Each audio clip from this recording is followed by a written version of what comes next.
curiosité, qui me connaît pas? Alors, donc moi, Nicolas Guelita, je suis arrivé dans le monde du recrutement par hasard à l'origine, puisque mon focus originel, c'est plutôt les startups. Donc les startups, contrairement à ce qu'on peut croire, le plus dur pour elles aujourd'hui, c'est pas de trouver de l'argent, c'est souvent de recruter des développeurs. Et recruter des développeurs, c'est une activité qui porte sur des métiers pénuriques, parce que développeur, c'est un métier pénurique. Et je connaissais pas les métiers pénuriques, moi, à l'époque, puisque j'appartiens à ce qu'on appelle la génération Y, mais que j'appelle la génération chômage. C'est-à-dire qu'à chaque fois que je me lève, le chômage a augmenté. Donc je ne connaissais pas. À l'époque, je l'ai fait court, j'ai monté un cabinet de recrutement pour recruter des développeurs pour ma start-up, enfin pour les startups de mon école. Et c'est comme ça que Laurent Brouat m'a débauché d'une propre entreprise. Ça s'est fait comme ça, Laurent Brouat qui est ici. Et donc je travaille maintenant chez Linkhumans. Linkhumans, c'est quoi? L'idée, c'est de se dire que le recrutement mérite son école. On est tous et toutes des recruteurs, alors on a été plus ou moins longtemps. J'ai pas tenu très longtemps mon recruteur, Marion a tenu plus longtemps, je crois que c'est toi qui as fait la recruteuse le plus longtemps. Et on avait le même constat, c'est qu'au final c'est un métier qui manque de formation. C'est-à-dire que vous avez des formations RH, vous n'avez pas de formation en recrutement. Donc c'est pour ça qu'on se lève tous les matins, d'où les sweatshirts avec des cœurs à l'œuvre recruteur, parce qu'on pense que c'est aussi un moyen de valoriser le métier, parce que plus vous avez de formation, plus le métier est valorisé. Et donc on a une plateforme qui s'appelle 3 Academy où on forme les recruteurs avec des petites vidéos, un parcours, un certificat, voilà, tout ça vous pourrez en parler avec Marion qui est juste ici. Et on est accueilli aujourd'hui, encore merci pour la 5e fois chez Talent.io. Donc Talent.io, c'est l'endroit où vous trouvez aujourd'hui. Vous savez, on parle beaucoup d'ubériser je ne sais quoi et je ne sais qui. Là, pour le coup, ça ressemble beaucoup à ce qui se passerait si on voulait ubériser un cabinet de recrutement pour développeurs. Donc en gros, vous avez une plateforme où les développeurs rencontrent les recruteurs. L'idée, c'est que vous faites vos offres sur les développeurs, ils vous répondent favorablement ou pas. Vous en recrutez un, c'est là que vous payez. Vous payez 18% du salaire annuel brut comme un cabinet de recrutement, sauf que vous le payez pendant 1% pendant 18 mois. Donc si le développeur, la développeuse s'en va au bout de 3 mois, vous payez que 3%, etc., etc. Et ils recherchent actuellement des commerciaux. Donc si parmi vous, vous avez des gens qui connaissent, des gens qui connaissent des commerciaux, c'est par ici. Vous avez Edouard qui est là mais qui ne va pas rester, qui est le monsieur sympathique là-bas, si vous voulez lui en parler. Bienvenue. Merci Nicolas. Je t'en prie. Par curiosité, qui est pas recruteur ici? Qui n'est pas recruteur. Ouais, qui est pas recruteur? Ah, bienvenue. Le réveil du recrutement, l'idée c'est... qui vient pour la première fois tout court au réveil du recrutement? Ah, quand même. L'idée du réveil, c'est... je me suis levé un matin en me disant que ça pourrait être cool d'avoir une conférence qui parle de sujets de recrutement parce que je trouve que ça manque et qu'à force de l'attendre, je l'ai construit moi-même. Et du coup, on va parler de plein de sujets. Le premier, c'était le recrutement n'est pas RH. Le deuxième, c'est la gestion du temps. On a parlé d'écriture. L'idée, c'est toujours de prendre des sujets connexes au recrutement, mais jamais pile dedans, pour un peu ouvrir les chakras. Et du coup, aujourd'hui, l'idée, c'est de parler de 10 livres pour le recruteur. Vous noterez que j'ai pas dit 10 livres pour le recrutement, mais 10 livres pour le recruteur. Et donc, vous aurez une partie qui va être vraiment focus recrutement et des parties qui vont être plus développement personnel. Imaginez que vous ayez un braqueur qui rentre dans une banque. D'accord? Vous êtes dans la banque en question. Il y a un coup de feu qui part. Vous prenez une balle dans le bras. Ok? Maintenant, vous allez essayer de juger à quel point c'est une situation chanceuse sur une échelle de -3 à +3. -3, c'est pas de chance du tout. +3, c'est beaucoup de chance. D'accord? On y réfléchit pendant 15 secondes pour de vrai. On s'abstient pas. Donc -3, -2, -1, 0 étant le neutre. +1, +2, +3. C'est une situation chanceuse ou pas? J'ai un braqueur qui arrive. Il me tire une balle dans le bras. Essayez pas de tricher. Donnez votre vraie première impression. C'est bon? Alors, qui trouve que c'est malchanceux? Ok, qui trouve que c'est chanceux? Ok, ceux qui trouvent que c'est chanceux, pourquoi c'est chanceux? Ça aurait pu être pire. Ça devait arriver, même si c'est juste dans le bras, ça va. C'est juste dans le bras, ça va. Ceux qui ont trouvé que c'est malchanceux, pourquoi c'est malchanceux? S'il y avait plein d'autres gens dans la banque, ça aurait pu ne pas être. Ça aurait pu ne pas être toi s'il y avait plein de gens dans la banque, tout à fait. Et surtout, le bras, c'est pas très large, donc. Et le bras, c'est pas large. Oui, il va y avoir ton bras. Et en fait, ce qui est marrant, c'est que vous avez... c'est un test qui permet de voir à quel point les gens sont chanceux ou pas dans leur vie. il y a de grandes chances que si vous ayez répondu oui, vous soyez chanceux, et que si vous ayez répondu que c'est malchanceux, vous soyez plus ou moins malchanceux dans votre vie. Pourquoi? Parce qu'en fait, et c'est là qu'on arrive sur le premier livre qui s'appelle The Luck Factor, vous avez un scientifique qui a essayé d'analyser ce qu'était la chance, d'accord? D'analyser vraiment scientifiquement les critères de la chance. Alors au-delà évidemment des aléas de la vie, hein, vous avez des phénomènes aléatoires qui sont plus ou moins chanceux, mais essayez de demander aux gens qui se sentaient chanceux. Et il se trouve qu'en fait, quand on fait ce test, effectivement, les gens qui répondent plus 3, plus 2, plus 1 à ce test, en général, se sentent plus chanceux dans leur vie. Parce qu'en fait, c'est une question de perception aussi. Typiquement, aux Jeux Olympiques, les gens qui ont la médaille d'argent sont moins heureux que les gens qui ont la médaille de bronze. Pourquoi? Parce que c'est comme toi, quand tu as une médaille d'argent, tu te dis j'aurais pu avoir l'or. Quand j'ai le bronze, tu te dis j'aurais pu être quatrième, c'est déjà cool d'avoir le bronze. Donc vous voyez, question de perception. Et il racontait que du coup, on peut apprendre à être chanceux. Et c'est pour ça que j'ai commencé par ce livre, parce que je me dis que la chance, c'est comme le préalable à pas mal de choses dans la vie. Donc si on peut commencer à apprendre à avoir de la chance, on est pas mal. Et du coup, il a analysé les profils des gens qui se déclaraient chanceux, et il a essayé d'analyser les caractéristiques qui ressortaient. Il y avait 4 caractéristiques qui ressortaient majoritairement. La première, c'est que les gens chanceux sont des gens qui maximisent en permanence leurs opportunités. Et tous les gens qui se décrivent comme étant chanceux ont en moyenne 2 fois plus de temps qu'ils passent à sourire que les autres. D'accord? Les gens chanceux sourient 2 fois plus que les autres. Mais du coup, c'est un cercle qui est vertueux. De la même manière, c'est des gens qui, en général, sont beaucoup plus ouverts aux nouvelles expériences, aux nouvelles opportunités. Il y a de grandes chances que les gens qui m'ont répondu que c'est la chance, au restaurant, prennent plus souvent des nouveaux plats que les gens qui m'ont répondu qui ne sont pas chanceux. Parce qu'on est plus ouvert aux nouvelles opportunités. On a plus de vision. Je me rappelle, j'étais aux États-Unis là, il y a le mois dernier, enfin non, en août, ça commence à dater. Et comme je flâne toujours un petit peu, j'ai trouvé $50 par terre. Pourquoi? Parce que je regardais, et j'ai une attitude qui relaxe sur la vie, et je m'attends aux opportunités en fait. Ce qui n'est pas le cas des gens malchanceux. La deuxième partie, c'est l'instinct. C'est quoi l'instinct? C'est le... En fait, la plupart des gens malchanceux, quand il leur arrive un truc de malchanceux, disent toujours « je le sentais, mais je l'ai fait quand même ». Je me suis mis avec un mec, avec une nana, je le sentais pas trop, mais j'y suis allé quand même, et finalement, au bout de 3 ans, relation toxique. Et donc, c'est des gens qui n'écoutent pas leur instinct profond. Et en fait, il y a un secret à l'intuition, c'est que l'intuition, c'est de l'expérience stockée.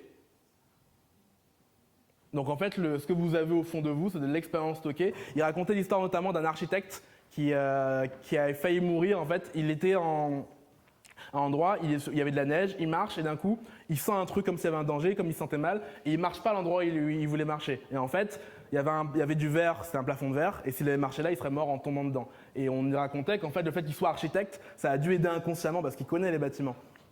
Donc l'intuition, c'est de la chance stockée. Si vous commencez à aller contre votre intuition, il y a de grandes chances que vous soyez aussi malchanceux ou malchanceuse. Troisième caractéristique des gens chanceux, c'est qu'en général, ils s'attendent à avoir de la chance. Encore une fois, cercle vertueux. Ça donne des prophéties autoréalisatrices. Typiquement, si je vous arrangeais un rencard avec quelqu'un et que je vous disais cette personne, elle est formidable, il y a de grandes chances que vous arriviez en rencard en lui souriant et en vous attendant à ce qu'elle soit formidable. Donc en fait, sans vous en rendre compte, si vous pensez malchanceux, vous risquez de rester malchanceux en fait. De la même manière, il expliquait la vision de la chance diffère chez les deux publics. Chez les gens chanceux, quand vous leur demandez est-ce qu'ils ont de la chance dans des périodes de malchance, ils vous disent oui, en ce moment, je n'ai pas beaucoup de chance, mais c'est temporaire. Et les gens malchanceux vous disent en ce moment, j'ai de la chance, mais c'est temporaire. Dans l'autre sens. Et le dernier point, c'est que c'est des gens qui sont capables de convertir la malchance en chance. Je m'explique. Premièrement, c'est des gens qui ne vont pas se complaire dans la malchance, dans les mauvais événements et qui vont essayer de changer les situations. Qui ne vont pas se voir comme une victime, qui vont essayer d'agir. Et surtout, c'est des gens qui vont faire de la prévention dans leur vie pour pas que ça se reproduise. Je connais plein de gens qui font tomber tout le temps leur iPhone, mais malgré ça, les laissent sur le bord des meubles. J'ai jamais fait tomber mon iPhone, pourquoi? Ou mon téléphone, parce que je ne laisse pas sur le bord d'un meuble, c'est aussi simple que ça. Donc c'est des gens qui vont en fait faire de la prévention. Et ce qui est intéressant dans ce livre, c'est qu'il raconte à la fin que... Donc il a monté une école de la chance, et 80% des gens qui ont fait l'école de la chance, à la fin, ont augmenté de 40% leurs résultats dans leur vie. Parce qu'au début, il fait un questionnaire sur comment vous sentez-vous dans votre vie financière, amoureuse, etc. Les gens qui font l'école, à la fin, ils ont augmenté de 40% leurs résultats. Et c'est un livre qui est très marrant à lire parce que tout ce qu'il raconte dans le livre est évident pour moi. Et effectivement, quand j'en parle aux autres, je me rends compte qu'il y a plein de gens qui ne fonctionnent pas comme ça de manière évidente. Alors, si je donne un verdict sur ce livre, fondamental à lire, j'aurais aimé le lire beaucoup plus tôt dans ma vie. En ce qui concerne le recrutement, ça a un impact qui est concret, notamment en networking, notamment si vous êtes indépendant et que vous avez besoin de trouver des clients, la manière de voir la vie. Et c'est à lire vraiment si vous vous sentez déjà mal. La moitié des gens qui m'ont dit que c'était un événement malchanceux, je vous recommande de lire ce livre. Les autres, vous pouvez le lire pour comprendre comment vient la chance, mais surtout les gens qui se disaient malchanceux. Autre livre, autre expérience. On est chez Google ici, on est dans les entretiens. Chez Google, vous avez donc 4 entretiens maintenant, on y reviendra. Et la décision de recruter ou pas une personne, elle est faite collectivement. À votre avis, combien de personnes performent mieux, en pourcentage, performent mieux que la foule, que la moyenne des gens? Combien de gens ont un sens de l'entretien, un sens de recrutement qui fait qu'ils donnent systématiquement un avis meilleur que la moyenne tout court? Une idée? 5%?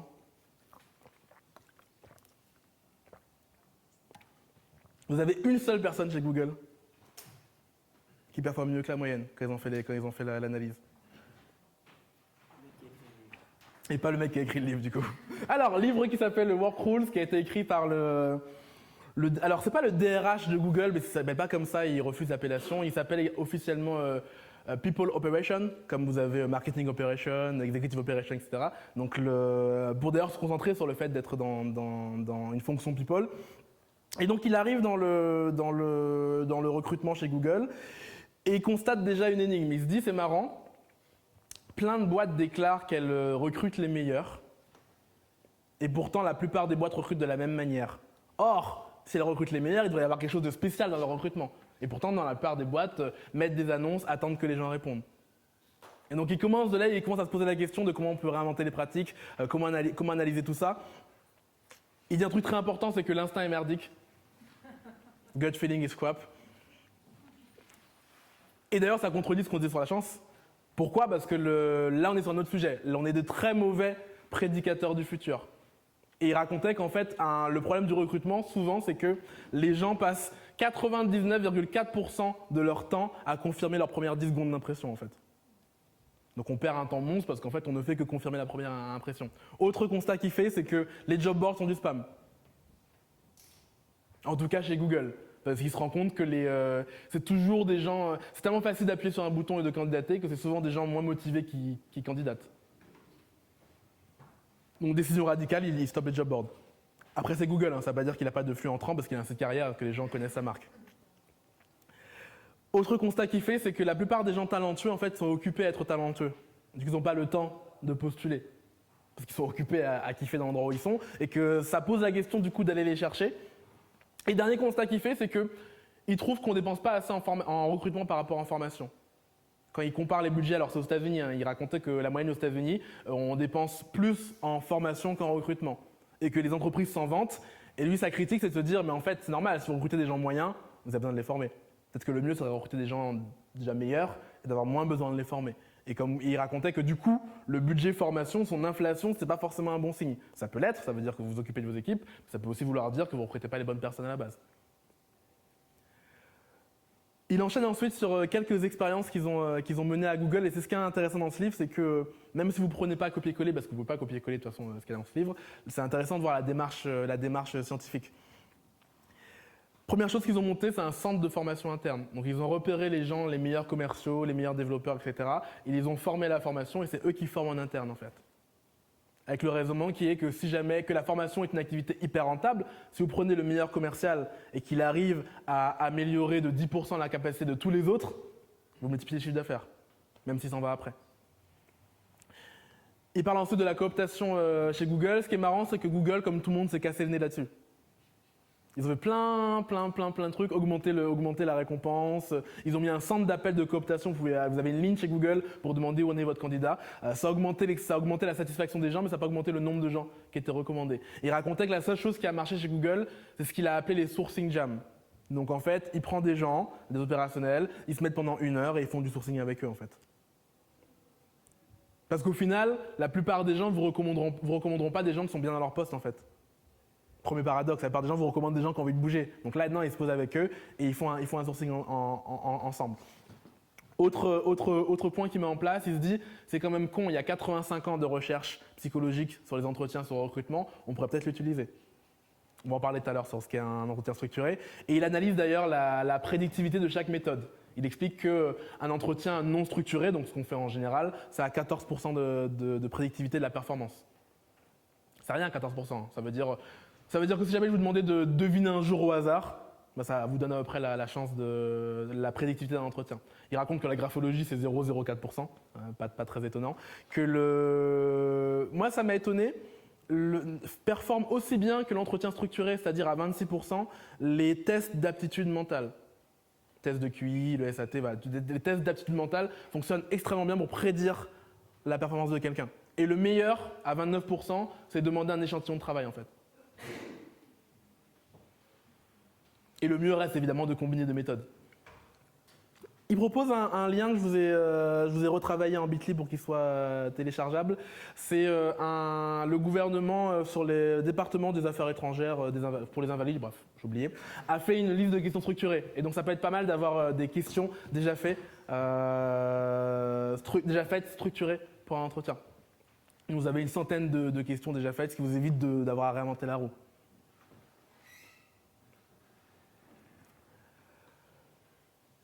Autre chose qu'il a mis en place, c'est au début chez Google, il y avait entre 15 et 25 entretiens. Et d'ailleurs, le dernier entretien, vous rencontriez directement Larry Page, le PDG de chez Google. Donc il s'est dit que bon, c'était un peu beaucoup. Ils ont analysé, comme toujours chez Google, ils se sont mis à analyser les chiffres et ils se sont rendus compte qu'après 4 entretiens, vous avez juste 1% de prédictivité en plus de la performance. Donc ça ne vaut pas le temps investi. Et grosso modo, à 4 entretiens, vous êtes à peu près à 86% de prédictivité de la performance. Autre expérience, alors qui est beaucoup plus connue, c'est les avantages que vous avez. Programme de candidature rejetée qui est hyper intéressant.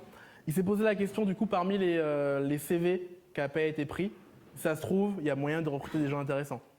Donc qu'est-ce qu'ils ont fait? Ils l'ont fait à la Google, ils ont pris un algorithme qui a mouliné, qui a essayé de regarder les caractéristiques qu'avaient les CV qui avaient été retenus en termes d'occurrence de mots-clés. Ils l'ont passé dans un algorithme. Il y avait 300 000 CV à l'origine. L'algorithme en a ressorti 10 000. Ils ont recruté 150 personnes. Ce qui fait un taux d'1,6% et ce qui est 6 fois supérieur au taux qu'ils ont actuellement sans recrutement. Donc rien qu'en repassant des gens qui avaient été refusés parce qu'on part du principe que l'être humain est faillible et que du coup on a forcément des faux négatifs, il arrive à avoir une méthode de recrutement qui est plus rentable que tout le reste. Autre point qu'ils font chez Google, c'est qu'ils évaluent les évaluateurs et c'est en permanence. C'est comme ça qu'ils savent qu'il n'y a qu'un seul mec chez Google qui performe mieux que la moyenne.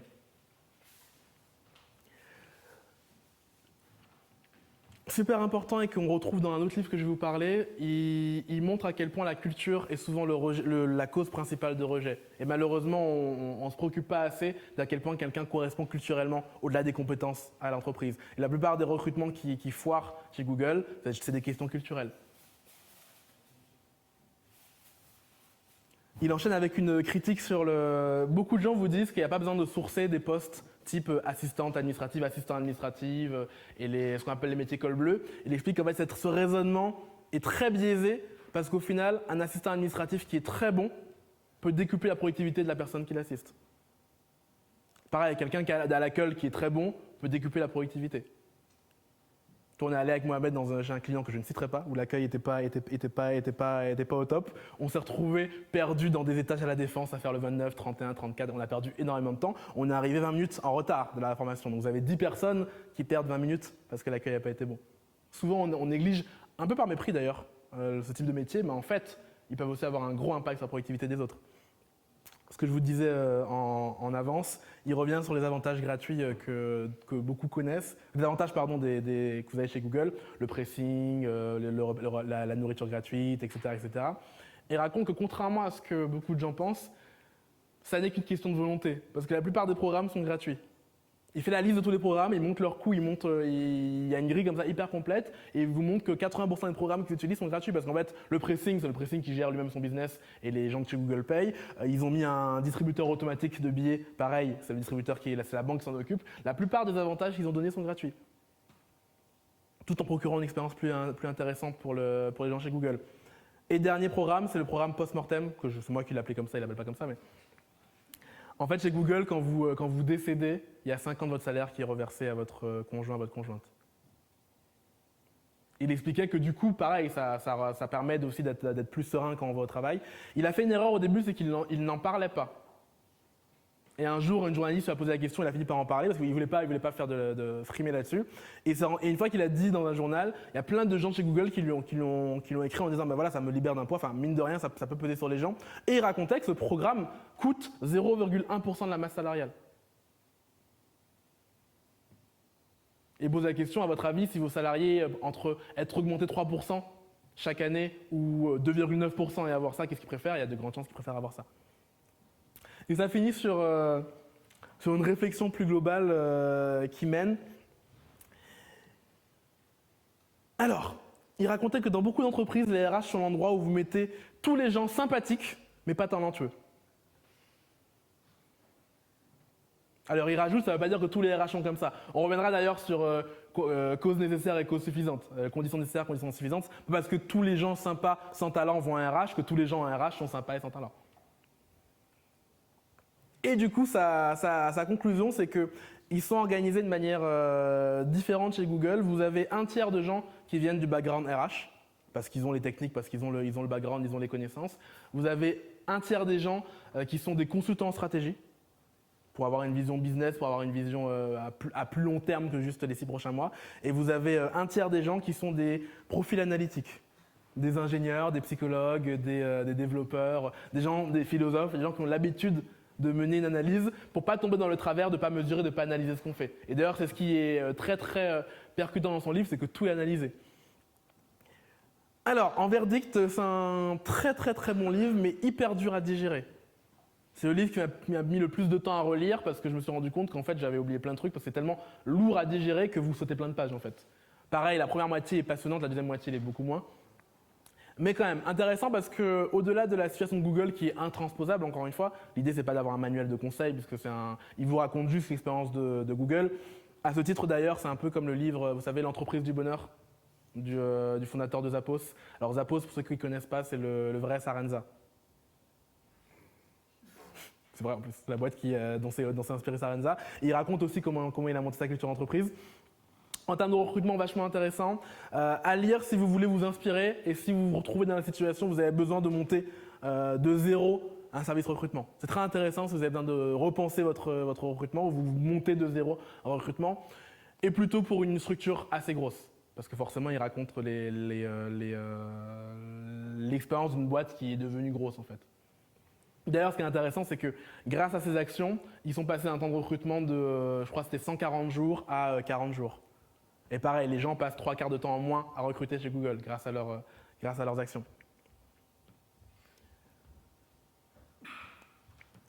Autre livre que je vous ai mis, alors il est disponible en français. Quand je les mets en anglais, c'est qu'ils sont qu'en anglais. Quand la couverture est en français, c'est qu'il y a une version française, sauf celui-ci, parce que la couverture est horrible en français.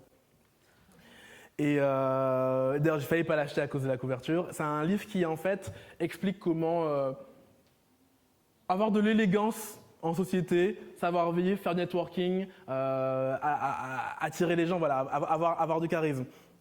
Un des conseils qui est donné là-dedans, c'est marrant parce que moi, je le faisais sans faire exprès. À une époque, j'avais un chapeau, une époque pas si lointaine, il y en a qui m'ont connu comme ça.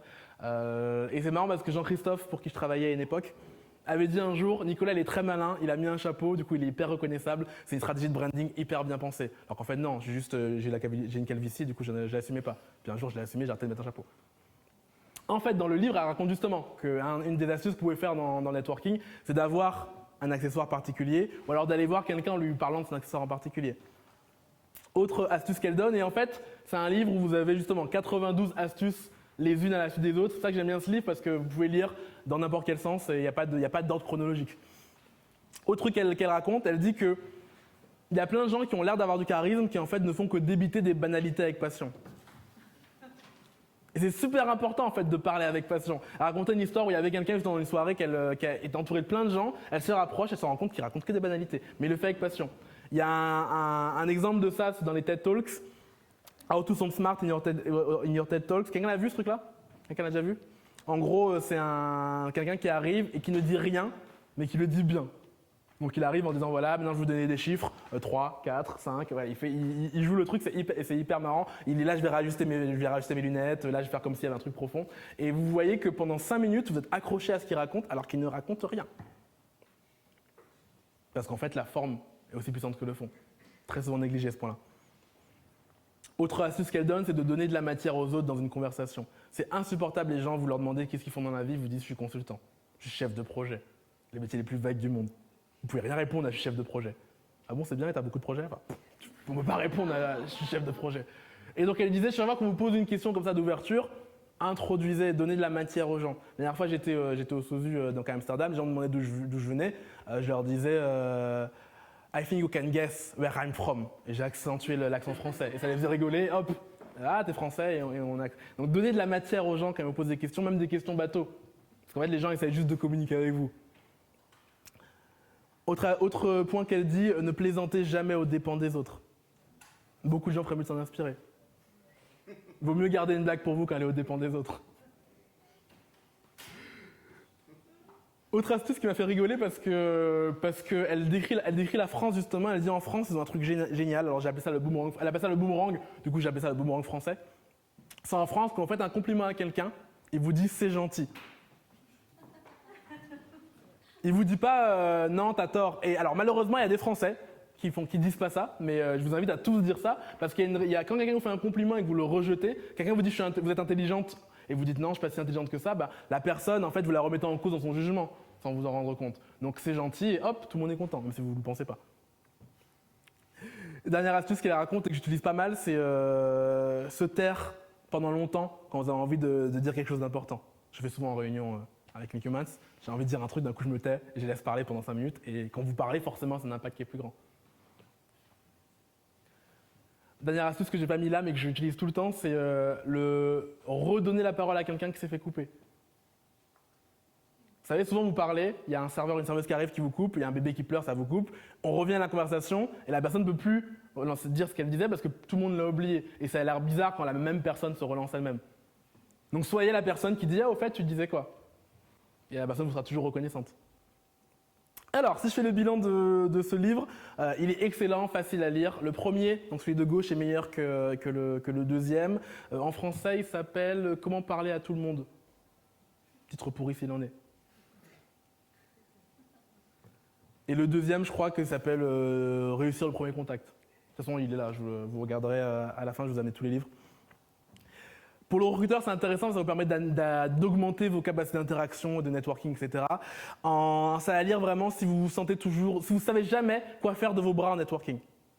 C'est mon grand danger, moi je sais jamais quoi faire avec mes bras, je suis sur mon téléphone, je sais pas quoi faire. Si c'est votre cas, c'est un duo de livres à lire en commençant par le premier. Livre suivant. Who the Hey Method for Hiring, pardon pour l'anglais pourri. C'est un livre qui parle de recrutement, mais qui n'est pas écrit pour des recruteurs. Et c'est hyper intéressant, parce que du coup, c'est pragmatique. Et qu'il n'y a pas tout le vent autour, ça vraiment d'un point A à un point B. C'est un livre que vous pouvez donner à un dirigeant plutôt de petite entreprise. Il le lit et il peut ensuite recruter. C'est un livre qui est hyper intéressant dans ce point de vue-là, mais qui nous aussi va nous intéresser, parce que il analyse pas mal le recrutement en commençant par dire une grosse partie du recrutement, c'est du recrutement vaudou. C'est exactement ce que disait le maître de Google en fait, qu'on ne s'appuie pas sur les recherches psychologiques, on croit qu'on a un instinct, or l'instinct est merdique, et on se croit bon. Vous savez, hein, les gens qui se croient le meilleur en entretien sont les pires. Parce que déjà, c'est les gens les plus faciles à arnaquer, parce qu'ils se croient bons en entretien. Et à moi je me rappelle au début, quand je suis rentré dans le milieu, je croyais vraiment qu'ils avaient un truc, les gens me disent c'est pas possible, mais moi j'ai pas le fluide, comment ils font pour avoir le fluide? En fait non, ils sont juste pourris, ils se prennent pour le mentalisme, mais ils le sont pas. D'ailleurs, il y a un livre très bien que j'ai pas mis là-dessus qui s'appelle « Je sais que vous mentez » de Paul Ekman, qui a été écrit par le docteur qui a inspiré la série Lie to Me. Et il explique que la plupart des gens sont de mauvais menteurs, mais encore plus de gens sont de mauvais détecteurs de mensonges. C'est pour ça qu'on arrive à nous mentir, on est de très mauvais détecteurs de mensonges. D'ailleurs, si les gens étaient si bons que ça en entretien, ils ne seraient pas recruteurs, ils seraient policiers, ils seraient politiciens, enfin ils auraient de l'argent, ils seraient riches. La capacité à lire le comportement humain vous rend riche. Ils seraient joueurs de poker et gagneraient au poker, tout simplement. C'est hyper compliqué. Alors, je connais des gens qui sont bons à cet exercice. Dans les cours que je donne à l'IGS, je leur fais du coup l'expérience Ekman. C'est vous prenez des photos, donc que j'ai mis sur un iPad ou une tablette, peu importe, mais avec des photos moches, des photos très gore, type hôpital, type amputation, et des photos normales. La personne ensuite, elle regarde la photo, elle a le choix de dire la vérité ou pas. Et les gens essayent de deviner si elle dit la vérité ou pas. La plupart des gens sont aussi bons que le hasard. Je fais entre 4 et 6 sur 10. Il y a 20% des gens qui sont moins bons que le hasard. Je leur dis, bah, tu aurais dû dire l'inverse de ce que tu pensais, ça marchait mieux. Et vous avez une petite partie des gens, grosso modo 5%, qui performent vraiment mieux que le hasard, c'est-à-dire minimum 7 sur 10. Et il rajoute un truc en plus dans le livre, il raconte que la plupart des gens comme ça sont des gens qui ont une enfance difficile en général. Des gens qui ont eu un adulte difficile dans leur foyer, et en fait, comme ils avaient besoin de prédire l'émotion de l'adulte, eh ben, ils sont devenus bons en détection de mensonges. Mais la plupart des gens sont nuls. Et ils croient qu'ils sont bons, ça les rend encore plus nuls. D'ailleurs, pour la petite histoire, après je reviens sur le livre, ce qui nous rend nuls en détection de mensonges, c'est ce qu'il appelle l'erreur d'Othello. C'est quoi l'erreur d'Othello? C'est l'inverse de ce que vous pensez, c'est croire que la vérité est un mensonge.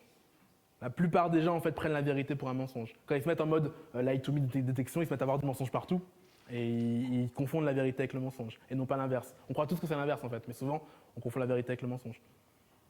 Je reviens à mon livre. Il sépare le recrutement du cours en 4 parties. Il fait ça avec un grand A. Les 4 parties, c'est la scorecard que je vais vous expliquer, la sélection, le sourcing et ce qu'il appelle sell, donc la vente. Première partie, la scorecard. Je traduis par portrait robot. Si quelqu'un a une meilleure traduction que ça, merci de me le dire à la fin. C'est quoi la scorecard? En gros, il fait l'opposition entre la description de poste, la fiche de poste actuelle et une scorecard, parce qu'une fiche de poste, ça n'est qu'une description très terre-à-terre des tâches qu'une personne va faire. Si je fais la fiche de poste de Cristiano Ronaldo, ça sera c'est dribbler, c'est faire des passes, etc., etc. Alors que la scorecard, c'est plutôt les résultats attendus. Ça va être capable de nous faire gagner plus de 25% de fois l'année prochaine. Et capable de nous faire arriver en demi-finale. Et ça change tout. Il fait un petit passage comme pour Google sur la culture en racontant que voilà, vu que la culture, pareil, c'est ce qui fait foirer une bonne partie des recrutements, une moitié des compétences que vous analysez devraient porter sur la culture. Et donc son modèle de scorecard, c'est quoi? C'est commencer par la mission, donc 1 à 5 phrases sur qu'est-ce que le métier chez vous en général. Vous enchaînez avec les résultats, entre 3 et 8 objectifs à décliner de manière chiffrée, de manière timée. D'accord, donc doit augmenter, etc. Alors quand c'est pas possible, vous le faites à la mesure du possible. Certains métiers c'est moins possible que d'autres, mais toujours essayer très concret. Et on finit par les compétences. Et il raconte donc vous avez X compétences et au moins 5 à 8 compétences qui sont culturelles, en plus des X compétences techniques. Ça ressemble à quoi? Voici celle que j'ai fait pour on essaie de recruter quelqu'un en marketing en ce moment. Donc mission, ça raconte que chez Linkhumans, parce qu'en fait un poste change selon les boîtes. Chez Linkhumans, quelqu'un au marketing, c'est quelqu'un qui est capable de virer Marion, de virer les commerciaux. C'est-à-dire de faire que leurs tâches soient automatiques. C'est le but ultime du marketing chez nous. Enjeu clé, par son action, multiplier le revenu par 1,5 en un an. Hop, j'ai mis d'autres enjeux clés, j'en ai mis une huitaine. Enfin, c'est pas une huitaine, si. Bref. Ensuite, compétences. Pareil, je décris des compétences et je ne les décris pas de manière… j'écris les vraies compétences pour le poste, on va arriver sur ce que j'appelle compétences dans 2 secondes, les vraies compétences. Et j'oublie pas les compétences culturelles, avoir un rapport fort à l'éducation. Ça n'a rien à voir avec le métier de marketeur, mais si vous voulez rentrer chez Linkhumans, vu qu'on est une boîte qui faisons de l'enseignement de la pédagogie, il faut que vous ayez une appétence forte pour la pédagogie. On est payé très cher par les clients pour répondre à des questions Google. Vous n'êtes pas capable vous-même d'aller sur Google, c'est mort. Pareil, on est payé très cher pour résumer des livres à des gens. Vous n'êtes pas capable de lire un livre, ça sert à rien. Sur le sourcing, il ne dit pas grand-chose, parce que justement c'est un opérationnel, il vous dit « appelez des recruteurs ». Il dit un truc intéressant quand même sur la cooptation que je vous laisserai découvrir, c'est un peu long. Il donne une méthode en fait pour augmenter la cooptation qui est hyper intéressante, en partant du dirigeant justement de networking et le faire de manière très méthodique, très processée, en passant 1 heure par semaine et il vous montre comment vous pouvez générer déjà une centaine de leads par an. Partie sélectionnée. Pareil, je vous le résume pas, mais en gros, il vous parle d'entretien structuré. On reviendra là-dessus avec un livre exprès là-dessus. Et pareil, la méthode est hyper processée. Téléphone, vous dites quoi? Question 1, question 2, question 3, question 4. Entretien, vous dites quoi? Etc. etc. Tout est hyper processé. Ça qui est hyper bien dans le livre, c'est que vous pouvez le réappliquer derrière. Pour évaluer les compétences, j'ai oublié de vous en parler. On en reparlera tout à l'heure. Il parle de la méthode des incidents critiques. qui permet de trouver des compétences autres que juste j'ai fait HEC. On y reviendra dans le livre Entrevue structurée. Et dernier passage, qui est la partie vente. Il décrit 5 leviers de motivation chez les êtres humains pour avoir un poste. À votre avis, c'est quoi les leviers de motivation pour un poste?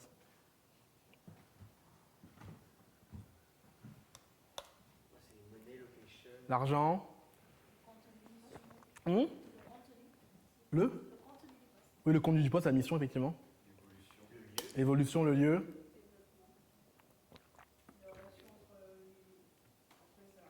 Relation, ouais, le bien-être dans la boîte.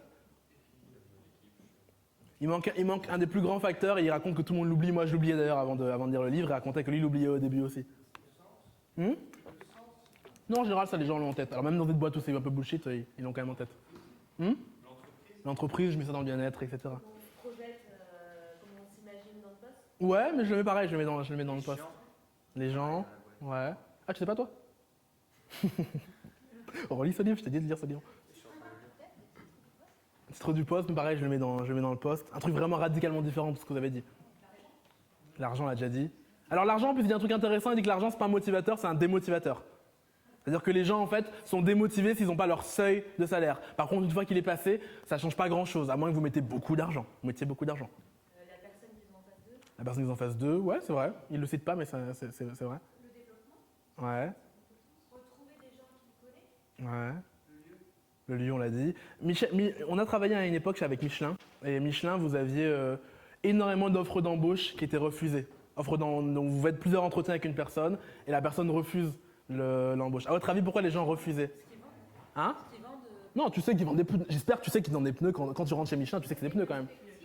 Perspective, le conjoint, voilà. Merci Mohamed, de la famille. En fait, autant je sais que c'est à Clermont-Ferrand, autant quand je reviens devant mon conjoint, ma conjointe en lui disant on va à Clermont-Ferrand, non, c'est mort en fait. Parce que finalement le petit il est à l'école, voilà. Et donc vous avez beaucoup de recrutements qui foirent à cause de ça, parce que les gens n'ont pas assez attention à cette dimension familiale. Et par contre que maintenant il fait très attention et qu'il fait des déjeuners avec la famille s'il le faut, des visites s'il le faut. Il voulait recruter un candidat qui venait de Denver, donc un peu l'équivalent du Clermont-Ferrand. Il leur a fait un clip promotionnel, une visite, etc. Donc il intègre cette dimension. Pareil, il racontait l'exemple d'une entreprise qui recrute beaucoup d'Américains en Colombie. Et du coup, ils visent des gens qui ont déjà des femmes ou des époux colombiens. C'est du coup plus facile pour retourner. Autre astuce qu'il donne parmi plein d'autres, c'est ne pas hésiter à donner des références aux candidats dans l'autre sens.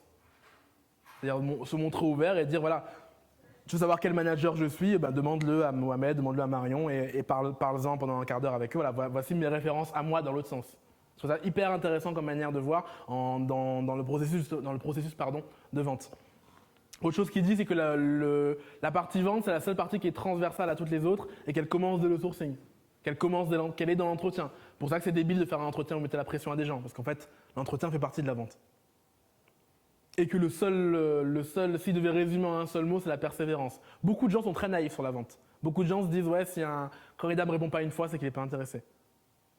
Il faut n'avoir jamais été vendeur pour dire ça. Il y a des gens qu'on relance 5 fois, 6 fois, 7 fois, ils disent « Ah, super !» et parce que, en fait, vous avez besoin de relance avant d'être convaincu. Verdict de ce livre, il est hyper facile à lire, mais pour une raison qui m'échappe, il est très dur à... En fait, vous lisez le premier chapitre et vous vous arrêtez. Ce qui s'est passé avec Laurent, s'est passé avec moi. Vous lisez le premier chapitre et vous vous arrêtez. Je ne sais pas pourquoi. Donc forcez-vous à aller au-delà du premier chapitre, mais il y a une force qui fait qu'on ne passe pas le premier chapitre. C'est intéressant parce que c'est vraiment une recette pour le coup. Contrairement à Workrules, où vous ne pouvez pas transposer vraiment exactement ce que fait Google, là vous avez des recettes préétablies que vous pouvez réappliquer. Et donc à lire si vous avez besoin de trouver des méthodes. Et c'est un livre, je ne sais pas pourquoi, qui fait un tabac chez les startups. Beaucoup de startups le lisent en ce moment. Parce que l'idée, c'est de ne pas appeler des recruteurs et de se démerder soi-même, et hop.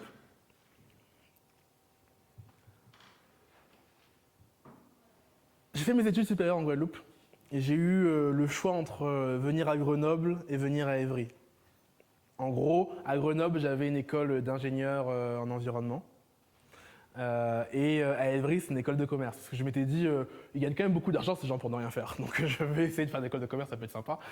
Et en plus, ils gagnent plus en moyenne que les ingénieurs. Je vais tenter le truc. Et donc, je me suis retrouvé avec les deux.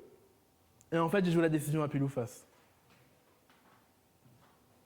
Et quand j'y repense, les deux étaient une bonne décision. En fait, ça n'aurait pas changé grand-chose. Pourquoi je vous parle de ça? Parce que je parle d'un livre qui s'appelle How to Decide When You Don't Know How to Do. Et il explique que un des gros obstacles aux gens qui essayent de prendre des décisions, c'est justement ça. C'est que vous avez un mythe de la décision parfaite. Alors qu'en fait, si vous hésitez entre deux décisions, il y a de grandes chances que les deux soient bonnes en fait. Qu'il n'y en a aucune de catastrophique. Là c'est pareil, j'aurais été ingénieur, j'aurais une autre vie, mais je ne regrette pas la vie que j'ai prise au hasard en allant dans cette école. Et du coup, il n'y a pas de bonne réponse en fait dans une décision à prendre. C'est très important avant même de commencer à vouloir vous poser, à décider quelque chose, mettez-vous dans la tête qu'il n'y a pas de bonne réponse. Autre point hyper important sur lequel la plupart des gens que je connais pêchent, c'est l'importance de la volonté. La plupart des gens ne savent pas ce qu'ils veulent. Et effectivement, quand vous ne savez pas ce que vous voulez, c'est dur de décider quelque chose. Il y a plein de gens qui vont me dire oui, je suis malheureux dans mon job, etc. J'aimerais bien bouger. Ah, t'es prêt à gagner moins d'argent? Ah non, pas trop. Bon, oui, bon, c'est l'un ou l'autre. Donc il faut être prêt à faire des vrais choix entre l'un ou l'autre. Pareil, j'ai des gens qui me disent je suis en train de parler avec un mec, et c'est toujours moi qui le relance. Mais tu veux quoi? Le voir ou que ce soit lui qui te relance? C'est l'un ou l'autre. C'est pareil. Donc vous voyez, il y a des choix comme ça à faire dans la vie. Beaucoup de gens passent beaucoup de temps à vouloir avoir raison au lieu de vivre leur vie. Et à vouloir se dire voilà, je veux rien lâcher et j'arrive pas à me concentrer sur un truc. Donc concentrez-vous sur quelque chose. Une fois que vous savez ce que vous voulez, le reste découle tout seul en fait. Autre piège contre lequel il met en garde, c'est le piège de ah si seulement. Beaucoup de gens sont très naïfs sur comment fonctionne la vie en général. Et ils se disent ah ouais mais si j'habitais à Paris, ma vie serait meilleure. Si, etc. Si j'avais ce job, etc. En vrai, ça marche pas exactement comme ça le bonheur humain. Il y a un article qui est très bon qui a été écrit par le meilleur blogueur du monde. Si vous n'avez jamais été sur Wet But Why, allez sur Wet But Why. Et qui disait « Life is a picture but you live in a pixel ». Il raconte ce phénomène humain qui est en fait votre dose de bonheur, malheureusement, alors c'est à la fois une bonne et une mauvaise nouvelle, elle est en moyenne fixe, d'accord? Chacun, vous êtes plus ou moins heureux à la naissance quasiment. Ils avaient fait l'expérience, vous prenez des gens qui devenaient tétraplégiques et des gens qui gagnaient au loto. Pendant 3-4 mois, effectivement, les gens tétraplégiques étaient plus malheureux que les gens qui gagnaient au loto. Au bout d'un an, ils reviennent tous à leur bonheur initial. C'est à la fois déprimant et une bonne nouvelle. Ça dépend de quel côté de la balance vous êtes. Mais en fait, qu'est-ce qui se passe? Vous vous dites, je serai bien quand je vais gagner 1 million d'euros. Vous avez 1 million d'euros, de nouveaux problèmes apparaissent. Et puis vous êtes habitué à avoir 1 million d'euros. Pareil, je ne suis pas plus heureux de mon revenu maintenant que quand j'en avais pas. Quand j'étais étudiant, que je galérais, c'est une habitude maintenant pour moi de me faire livrer des livres chez moi quand j'ai pas envie de manger. Vous habituez très vite en fait à vos nouvelles situations. Autre piège dans lequel tombent la plupart des gens qui essayent de prendre des décisions, c'est de se dire « Ah, mais c'est la faute des autres ». On reviendra là-dessus sur un autre livre, mais c'est jamais la faute des autres. D'accord? Vous êtes toujours responsable de ce qui vous arrive, on reviendra sur ce point. Et souvent, les gens, en fait, le problème quand vous remettez la faute sur les autres, c'est que vous leur remettez aussi la décision dans la décision. Si jamais vous posez la question de rompre ou pas avec votre partenaire, c'est vous qui prenez la décision. Si vous mettez la décision dans ses mains, vous êtes malheureux. La définition de l'esclavage, c'est de l'asservissement, c'est de mettre la décision dans la main des autres. Autre point qu'il aborde et qui est souvent négligé, c'est que l'émotion est une arme pour décider. Ça rejoint un peu ce que disait The Luck Factor sur l'instinct. Il raconte l'histoire d'un pauvre malheureux qui a eu un accident et qui du coup a plus d'émotion. Une histoire vraie. Hein. Donc il a plus d'émotion, il se retrouve incapable de choisir des vêtements. Il ne peut plus prendre la moindre décision. Parce qu'en fait, l'émotion, c'est aussi une manière de prendre des décisions. Ça a été installé en nous pour prendre des décisions. À quoi sert la peur? La peur, elle sert à quand vous voyez un lion, vous ne restez pas devant le lion. Vous courez pour survivre. Ça sert à ça, la peur. J'espère que tu cours devant le lion, non? On va courir, oui. C'est un autre sujet. Et d'ailleurs, un des 3 réflexes qui est ancré dans le cerveau reptilien, c'est se figer. Ça sert à ça aussi. Vous avez le réflexe de vous figer des fois. La tristesse, elle sert à quoi? La tristesse, elle sert à votre cerveau vous punit et vous dit arrête de perdre des objets. Arrête de perdre des gens. Parce qu'à une époque, c'était crucial de perdre des objets. Autre chose sur laquelle la plupart des gens butent, et je ne sais pas pourquoi, c'est que le futur est incertain. Vous avez beau le tourner dans tous les sens que vous voulez, le futur est imprédictible. Beaucoup de gens sont hyper bons à prédire le passé. Vous voyez le nombre de gens qui ont prédit la crise de 2008 en 2009, c'est énorme. Jacques Attali a fait un business de ça. Donc le futur est absolument incertain. Personne, et d'ailleurs, vous le voyez, Donald Trump, élection. Ça a surpris beaucoup de gens. Le futur est incertain. Et comme le futur est incertain, ça veut dire que vous ne pouvez pas baser votre décision sur ce que vous pensez que le futur sera. Je connais plein de gens qui me disent oui, mais si je fais ça, alors il va se passer ça et ça. Franchement, tu sais pas. D'abord, monte la première marche et puis on verra à quoi ressemblera la 10e marche. Et la plupart des gens, je dis toujours, j'ai une blague avec mes potes, c'est quoi ton plan B? Parce qu'on se dit que le plan A échoue toujours. Chaque fois qu'on fait un truc, le plan A il échoue. C'est très dur en fait de prédire le futur assis sur une chaise. Autre point où j'ai beaucoup d'amis qui se laissent bouffer par ça, c'est qu'on ne se rend pas compte, mais ne pas décider est en soi une décision. Il y a plein de gens qui, par peur de décider, en fait, se laissent aller le truc et en fait, finalement, les autres décident à leur place. Quand vous ne décidez pas, les autres décident pour vous. Souvent, c'est des gens qui ont ce gros défaut qui est de toujours vouloir laisser des portes ouvertes. La faculté à laisser des portes ouvertes est très souvent un signe de l'évitement d'une décision. Parce qu'en fait, par définition, décider, c'est renoncer.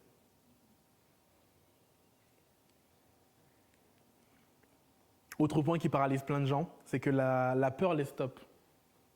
Beaucoup de gens se disent, comme j'ai peur, je ne vais pas y aller. Alors que c'est souvent l'inverse. La plupart des choses qui vous font peur sont des choses où vous devriez courir derrière. Facebook, ils ont une question d'entretien, c'est qu'est-ce que vous feriez si vous n'avez pas peur? D'ailleurs, tiens, qui peut me répondre à ça? Qu'est-ce que vous feriez si vous n'avez pas peur? Là, la peur n'existe plus, vous feriez quoi? Professionnellement plutôt. Ne me dites pas, je vais braquer une banque. Tu quoi? Space Jump? Base Jump, à tirer sauter sur... Vas-y. T'as peur?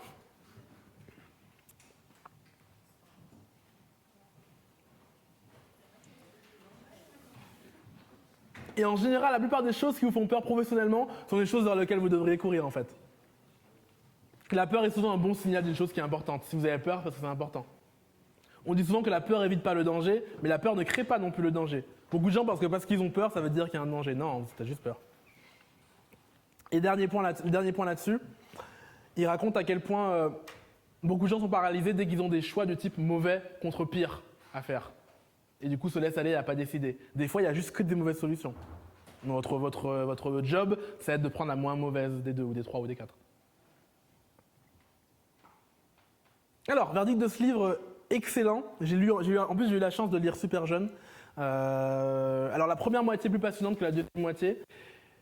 Il y a toute une méthodologie que je ne vous ai pas décrite parce que je l'ai résumée très vite, mais en fait, vous avez vraiment une méthodologie. Comment faire? Je me pose. Il y a des outils de décision, la liste de pour et contre, l'arbre de décision. Voilà, il vous montre des vraies méthodes de décision. À la fin, il y a même un chapitre sur comment justifier vos décisions auprès des gens. Voilà, c'est un truc vraiment complet sur la décision en tant que telle.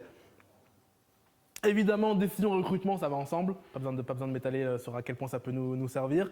Et c'est à lire si vous avez vraiment, dans votre vie en général, ce genre de moment de doute. Vraiment, moi, le conseil qui m'a le plus servi, c'est pile ou face. Je le faisais déjà naturellement, mais je le faisais encore plus. Maintenant, je fais encore plus. Je suis au restaurant, j'ai plein de gens, plein de potes, ils arrivent devant un restaurant, il y a une carte, et ça fait quoi choisir?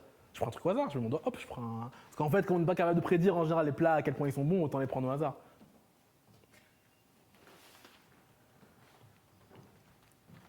Livre suivant, ça raconte comment se construire son propre MBA. Je vous en parle parce que c'est intéressant de monter sa culture générale business.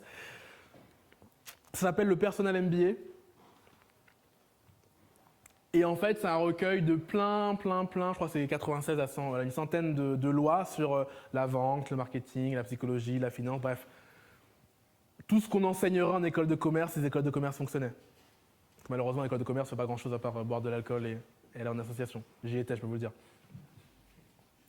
Et donc c'est pas mal, ça vous donne en un livre une bouffée de connaissances générales sur le business. Première, alors je ne vais pas vous les faire toutes parce qu'il y en a 100, une des lois par laquelle il commence, c'est ce qu'il appelle The Iron Law, et je connais plein de gens qui négligent cette loi, qui est très simple. Pour faire un business, il faut un marché.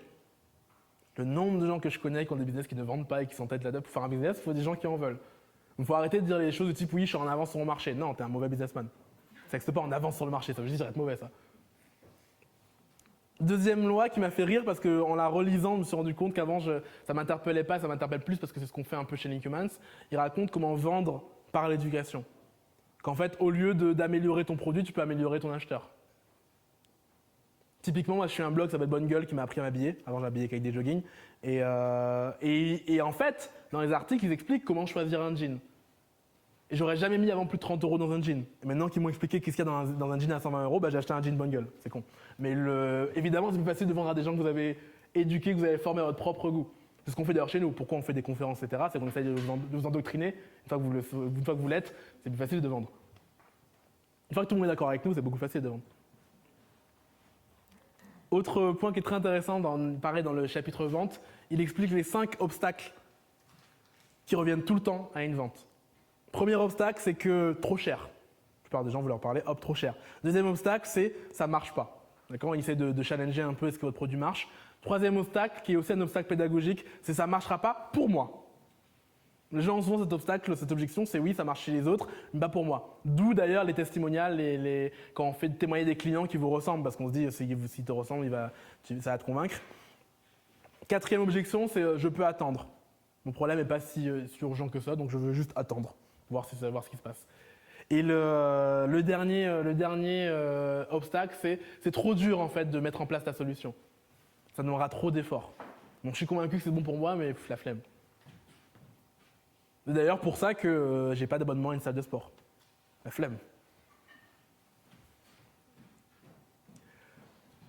Dernière, je vais pas vous faire toutes, mais dernière loi, c'est en finance du coup ce qu'il appelle le coût d'opportunité, qui est un concept qui est souvent négligé par les gens. C'est qu'est-ce que ça me coûte de faire quelque chose par rapport à ce que j'aurais pu gagner à faire autre chose. D'accord ? Ça veut dire que dès que vous êtes chez prenons un cas de chez nous. Chaque fois que je suis en formation à former des gens pendant 8 heures, bah, je ne travaille pas sur le produit 3 Academy. Ouais, ça c'est un coût d'opportunité. Donc dans votre proposition commerciale, il faut mesurer le coût d'opportunité. Pas parce que quelque chose rapporte 100 € qu'en fait ça rapporte vraiment 100 €. Ça se trouve, en travaillant 8 heures à faire autre chose, j'aurais pu gagner plus d'argent. Bah, c'est un coût d'opportunité. Il raconte que la plupart des gens ont du mal à le percevoir à cause d'un autre concept qui est développé plus tard dans la partie psychologique qui s'appelle the absence blindness, je ne sais pas comment traduire l'aveuglement à l'absence. Le cerveau humain a du mal à conceptualiser ce qui est absent. Ce qui explique que si je vous dis ne pensez pas à un éléphant rose, il y a de grandes choses que vous matérialisez dans votre tête un éléphant rose. Le cerveau n'est pas capable de penser négativement en fait. Il pense positivement, après il fait une croix barrée. Et donc ce qui est absent est indolore et on ne le voit pas, on ne s'en rend pas compte. Et alors, verdict de ce livre, il est très spécial parce que c'est vraiment une suite de lois. Il est pas mal pour le recrutement parce qu'il permet aux recruteurs quelque chose que je reproche à la plupart des recruteurs et de recruteuses, c'est de manquer de connaissances business en fait. Parce que vous sortez d'école, vous faites du recrutement et vous ne savez pas à quoi ressemble un business. Donc vous recrutez des gens pour une activité dont vous ne savez pas à quoi ça ressemble. Ça a été repris d'ailleurs dans l'Harvard Business Review, vous savez, l'article qui racontait que les RH ne devraient pas recruter. Qui a inspiré le premier réveil. Il racontait que justement, ce sont des gens qui n'ont aucune connaissance business. Donc, hyper rapide pour si vous voulez acquérir des connaissances business. Ça se lit super vite. À lire aussi si vous vous sentez complexé de ne pas avoir été en école de commerce. Il n'y a aucune raison. Mais si vous vous sentez complexé, je connais des gens comme ça, complexés de ne pas avoir été en école de commerce, bah, lisez-le, vous aurez plus de complexe. Et normalement, la démarche à fond du personnel MBA, c'est vous avez une liste de 100 livres à lire en moins de 6 mois. Bon, je vous passe le truc, mais il vous donne 100 livres de business et hop, que lui, il a synthétisé dans son bouquin. Livre d'après, que je vous ai promis. Alors, l'entrevue structurée. Alors, alerte dès maintenant, c'est un livre qui coûte 95 €.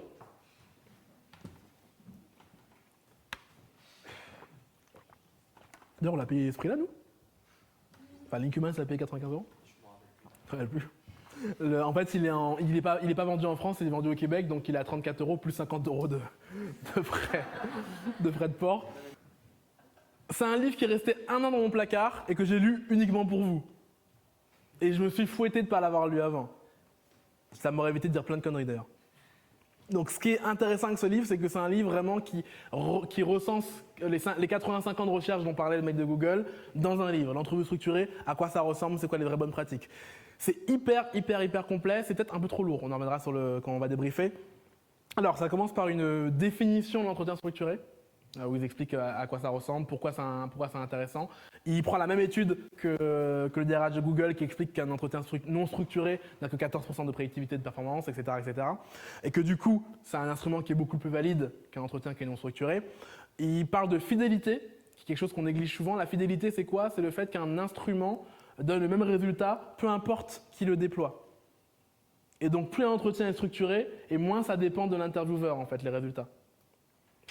Troisième point qui met en avant, c'est le respect de la loi. Parce qu'en fait, dans les démarches de discrimination, etc., vous êtes beaucoup plus solide si vous avez un entretien structuré à montrer que si vous ne l'avez pas. Pour dire, voilà, on a pris ces décisions par rapport à tel critère, à tel endroit, en faisant ci, ça, ça. Évidemment, c'est beaucoup plus solide. Et le quatrième argument, c'est l'expérience candidat. Les gens sont mieux valorisés, ont l'impression vraiment que le process, il est plus juste. Seul inconvénient en termes d'expérience candidat, c'est que Alors avec un intervieweur qui est débutant, ça peut avoir l'air trop rigide, d'où l'intérêt de semi-structurer, d'alterner les phases. Et l'autre défaut, c'est que quand c'est trop structuré, ça peut donner l'impression au candidat, à la candidate, de ne pas avoir eu l'occasion de parler de ce qu'elle voulait parler, ou ce qu'il voulait parler. D'où l'intérêt d'aménager un temps de parole à la fin. Deuxième partie du livre, c'est la partie du coup analyse de l'emploi. Et la fameuse méthode dont je vous parlais tout à l'heure, la méthode des incidents critiques, qui consiste en quoi? Alors j'ai raconté beaucoup de conneries cette méthode à une époque, voilà la vraie version de la méthode des incidents critiques. C'est vous demander à la personne qui veut recruter, le manager, le client, la cliente, quels sont les événements majeurs qui se produisent sur ce poste? Quels sont les incidents critiques positifs et négatifs? Avant je disais que négatifs, en fait c'est positif et négatif. D'accord? Par exemple, sur un job à l'accueil, ça pourrait être incident critique positif, qu'un client énervé est arrivé, la personne s'est occupée de lui, l'a pris à part, a parlé de son problème, et au fur et à mesure, ça s'est détendu, et la personne repart avec une meilleure expérience. Incident critique négatif, les deux sont insultés. Donc vous voyez, on liste ces incidents critiques, et ça permet de ne pas se focaliser sur des compétences bidons. Typiquement, j'ai fait HEC ou j'ai fait Harvard. On arrive sur des vraies compétences, parce qu'on parle de compétences qui font échouer ou pas le job. Troisième partie, c'est la partie du guide d'entretien. Donc vous avez structuré vous voulez structurer votre entretien, ça vous demande évidemment d'avoir une structure. Donc la structure, comment on la construit? Je vous évite les détails. Mais à retenir, c'est des questions situationnelles et comportementales. C'est quoi une question situationnelle? C'est je vais poser une question. Alors c'est les questions qui sont les plus prédictives d'ailleurs en termes de performance, qui marchent le mieux. Je vais demander à quelqu'un, plutôt que de lui demander est-ce qu'il est persévérant, je vais lui dire raconte-moi, si jamais je te mets dans telle situation, comment tu réagirais? Et très important, on définit des critères qui sont observables, donc avec des indicateurs observables. Si c'est la persévérance, il faut que je sois capable de l'interpréter en entretien. Et pareil, il propose après un modèle qu'il appelle le modèle de l'architecte, qui est en 4 phases, qui est hyper structuré. Si vous voulez avoir un truc déjà fait, encore une fois là, c'est tout mâché. C'est très long à mettre en place, mais au moins c'est déjà pensé. Quatrième partie du livre, c'est la partie pendant l'entretien.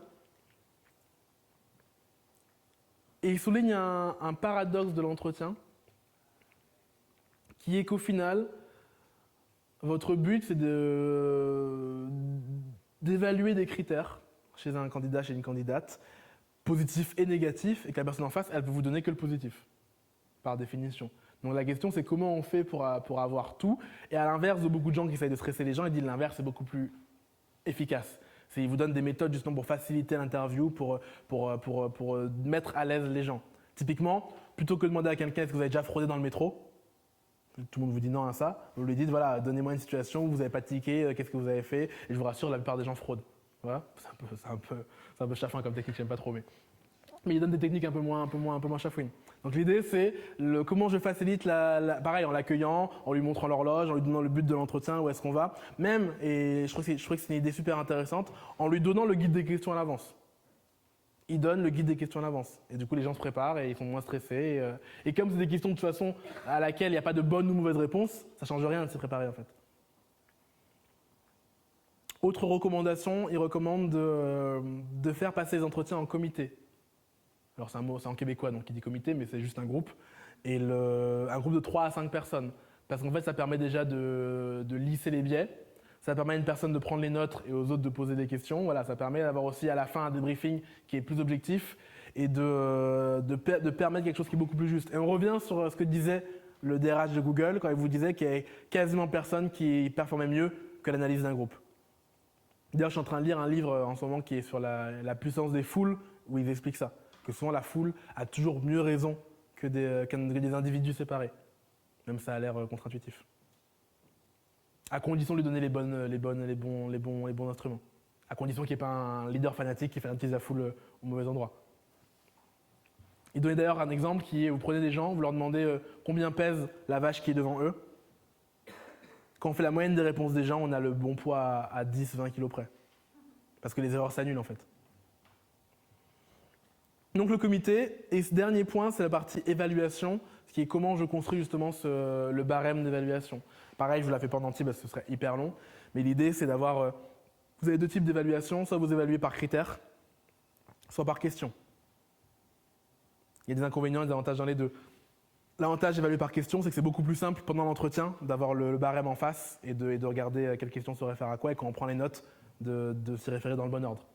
L'avantage des critères, ça donne une meilleure idée, une meilleure image. Conseil qui donne, ne jamais évaluer pendant l'entretien. Donc on prend les notes et c'est qu'à la fin qu'on fait l'évaluation. Alors, si je fais le bilan de ce livre, incroyable livre, très dur à pratiquer, très dur à lire aussi. Je me suis forcé pour vous. C'est hyper lourd parce que c'est écrit par, je ne sais même pas par qui en fait, par un psychologue je pense. Et là, tout est dit. Vraiment, vous n'avez plus d'excuses pour ne pas savoir comment faire un entretien structuré. Ça devrait être dans les écoles de recrutement. Malheureusement, il n'y en a pas. On le mettra dans notre école de recrutement. Mais vraiment, là pour le coup, il n'y a plus aucune excuse. Même si vous ne prenez pas tous les éléments, il y a moyen de prendre quelques éléments de la démarche et de les réappliquer chez soi.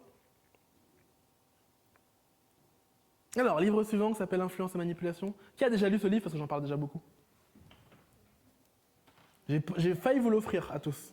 Mais alors on aurait fait un prix d'entrée pour couvrir les frais. Et finalement, j'ai renoncé. J'ai eu la flemme d'aller chez le libraire.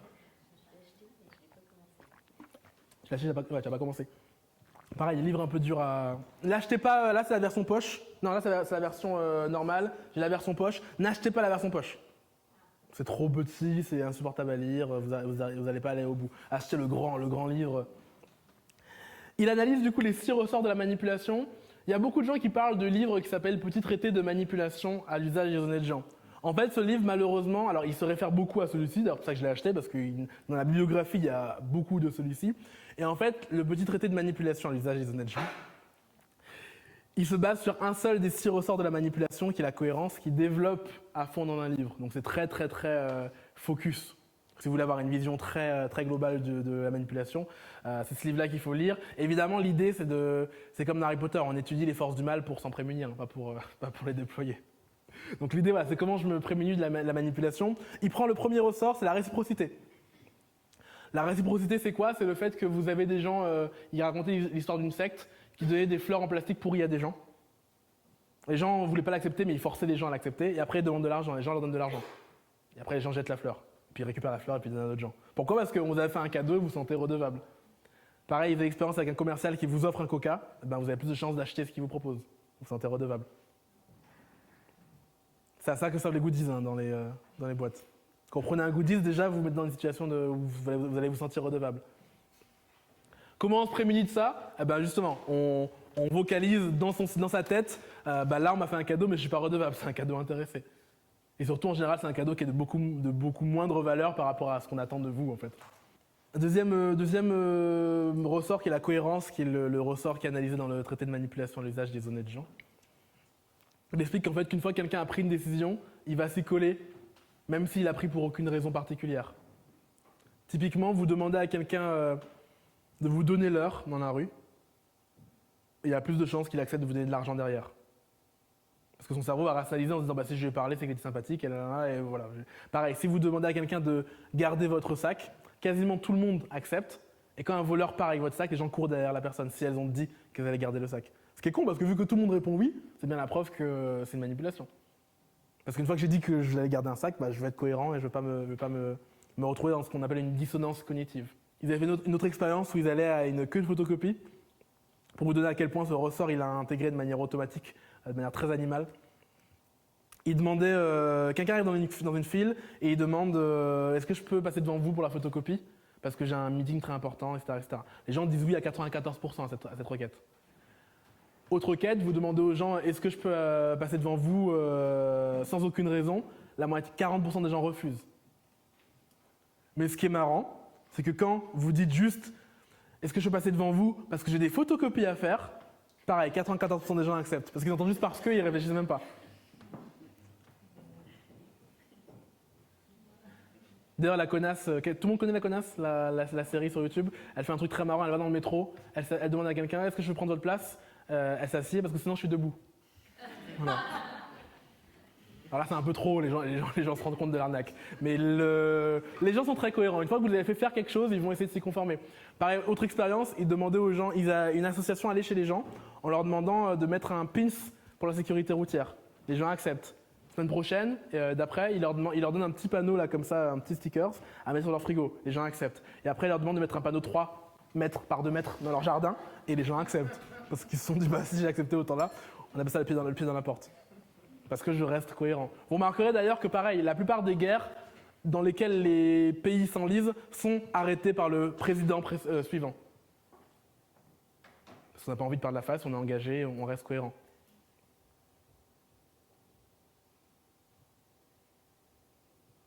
Pareil, la plupart des gens qui vont au cinéma, si le film est nul, ils quittent pas la salle. Alors que pourtant, coup d'opportunité, à quoi ça sert? Les 10 € sont déjà perdus. C'est un sunk cost, qui est d'ailleurs dans le livre Personal MBA. Les 10 € sont déjà perdus, ça ne veut plus être un moteur de décision. Un coup déjà perdu n'est plus un moteur de décision. C'est perdu pour perdu. J'ai le choix entre passer un mauvais moment au cinéma ou passer un bon moment dehors. Alors, la preuve sociale. La preuve sociale, c'est quelque chose qui est hyper ancré chez nous. C'est ce qui fait que les gens, quand vous avez un restaurant vide, vous n'avez pas envie d'y aller. Et quand il y a des gens à l'intérieur, vous avez envie d'y aller. Ce qui est stupide. Chaque restaurant, avant d'être plein, il est vide. Par définition. Et du coup, ils font quoi les restaurateurs? Ils appellent leurs potes pour remplir le restaurant et donner aux gens envie de venir. Pareil, c'est ce ressort-là qui est utilisé quand on vous dit que la plupart des gens qui ont acheté ça ont aussi acheté ça. Pareil, faites l'expérience dans la rue, regardez en l'air, au hasard, comme ça.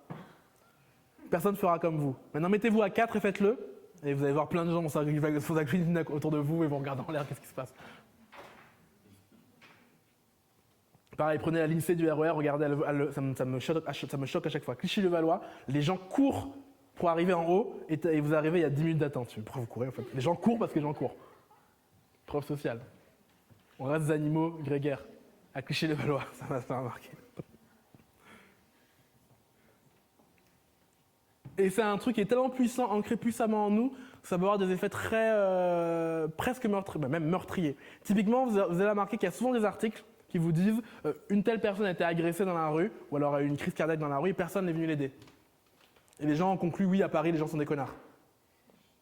En fait, pourquoi ça arrive dans des grandes villes et ça n'arrive pas ailleurs? Parce qu'en fait, quand quelque chose se passe chez un autre être humain, vous allez vite jauger du niveau de danger en fait.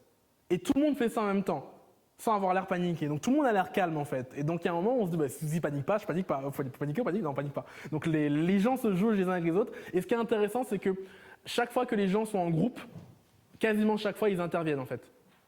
Quand c'est un groupe de gens qui voient une agression, des gens qui se connaissent déjà, bah, ils vont intervenir parce qu'ils peuvent délibérer entre eux. Donc c'est pas une question de méchanceté ou de générosité, c'est une question de preuve sociale. Pareil, une expérience qui est très drôle, ça s'appelle l'expérience de H, ASH, qui est sur YouTube. Il demande aux gens d'évaluer la longueur d'un trait. Donc vous avez 2 traits, c'est la même longueur, oui ou non. Au début, les gens répondent la bonne réponse. Alors c'est que des complices sauf une personne. Et au bout de 5-6 fois, tout le monde répond la mauvaise réponse. Et il y a plein de gens qui vont du coup se mettre à dire la mauvaise réponse. Ils sont forcés par le groupe. Ne sous-estimez pas à quel point le groupe est puissant sur les gens. Ressort suivant, la sympathie. La sympathie, c'est quoi? C'est je vais donner plus souvent mon argent à des gens qui m'ont dit de l'argent, qui me ressemblent. Maintenant que je vous l'ai dit, prenez-en conscience. Vous donnez plus souvent à des femmes, vous êtes une femme, un homme, vous êtes un noir, vous êtes noir, etc. Vous donnez plus souvent de l'argent à des gens qui vous ressemblent, parce qu'ils ont l'air plus sympathiques. C'est un ressort de manipulation qui est extrêmement puissant. D'ailleurs, vous remarquerez que la plupart des gens, à chaque fois qu'on vous savez, le voisinage d'un escroc, on les interroge, ils disent « Ah, mais il était sympa ». Ben oui, il est sympa, c'est un escroc. Évidemment que c'est un mec sympa. Il manquerait plus que les escrocs, on puisse voir qu'ils sont pas sympas et du coup les repérer.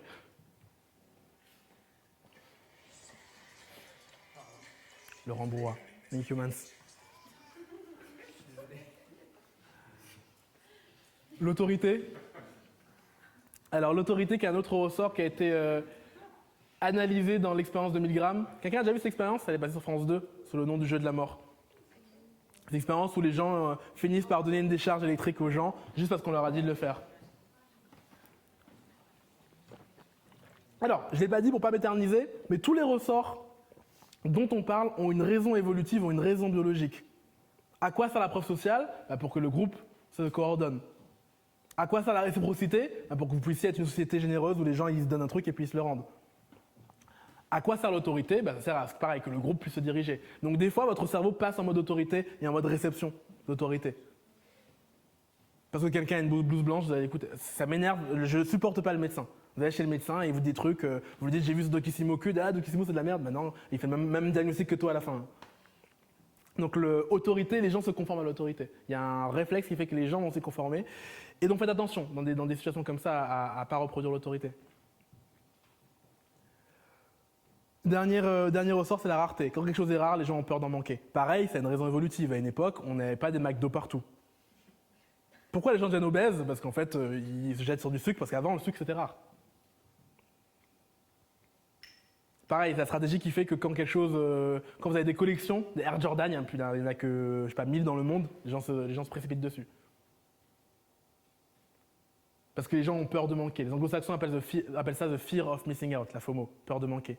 Nous fait un truc dans nos emails commerciaux. Vous inscrivez pour recevoir de l'information sur 3 Academy, donc notre dispositif de formation. Vous recevez 5 emails, et au 5e email de Marion de Lucille, ça vous dit bon, vous n'avez plus l'air intéressé, je vous demande l'autorisation de clôturer le dossier. Je fais non, je suis intéressé parce que les gens ont peur de manquer. Alors, sur ce livre, c'est un livre qui est très déprimant. Parce qu'en fait, c'est un livre qui vous permet de vous rendre compte qu'on vous manipule, mais vous vous rendez juste compte qu'on vous manipule. Moi, j'ai beaucoup de mal à lutter contre, je continue quand même à me faire manipuler. Par exemple, sur la rareté, on utilisait un outil qui m'a envoyé un mail qui disait, donc c'est pour mettre des pop-up sur le site, et il m'a envoyé un mail en disant le prix double à partir de janvier. Sauf si vous prenez maintenant. J'ai cliqué acheter direct. On s'en est pas servi pendant 8 mois. Et avant que tu arrives, on s'en servait pas. Et pendant 8 mois, on mettait de l'argent en l'air. Parce que j'avais peur d'en manquer un moment. Donc la peur de manquer, hyper ancrée chez les gens. J'ai plein de gens qui font des courses comme s'il y avait un événement atomique qui allait se produire bientôt. Tout le temps. C'est pareil quand je dis qu'il y a pénurie d'essence. Oui, quand on dit qu'il y a pénurie d'essence, tout le monde court. Il y a vraiment une pénurie de beurre, mais il y a du beurre partout dans mon Super U. Je comprends pas cette histoire de pénurie de beurre.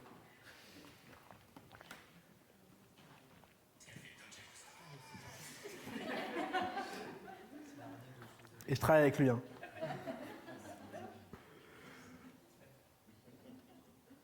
Et pareil, je me suis fait escroquer à la serrurerie.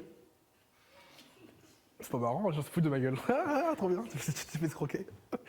Pas longtemps après avoir lu ce livre. Et c'est marrant, j'ai vu tous les mécanismes s'appliquer sur moi. J'ai dit, ah tiens là, et il manque de peau. Par exemple, j'ai appelé l'arnaqueur. Donc ne prenez pas les prospectus dans votre boîte aux lettres, soi-disant par la mairie. Vous savez, c'est soi-disant la mairie, mais il y en a 10 différents. Et c'est des trucs, c'est les serruriers qui mettent ça dans votre boîte aux lettres en fait. C'est pas vraiment les numéros de la mairie, on s'en fout. C'est juste pour avoir ce numéro-là. Et quand vous êtes en galère, vous allez là-dessus et vous faites arnaquer.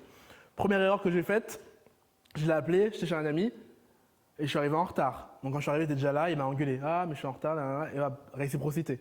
Ouais, il m'a engagé pareil, il a sorti une perceuse pour démonter la serrure. Je me suis dit, c'est un serrurier, c'est ce qu'il fait, autorité. Et il a démonté la perceuse, parce qu'en fait, la serrure. Il vous démonte la serrure pour ensuite faire un arnaque à l'assurance et dire qu'elle est pétée, etc. Évidemment, après ça coûte 1200 € parce qu'il a pété la serrure. Donc vous voyez, j'ai vu comme ça les mécanismes sur moi, mais ça n'a pas empêché de... Pareil, le mec il est sympathique. Il m'a aidé, Donc ouais, avoir lu ce livre vous empêche pas d'être manipulé, mais au moins, ça vous rend conscient.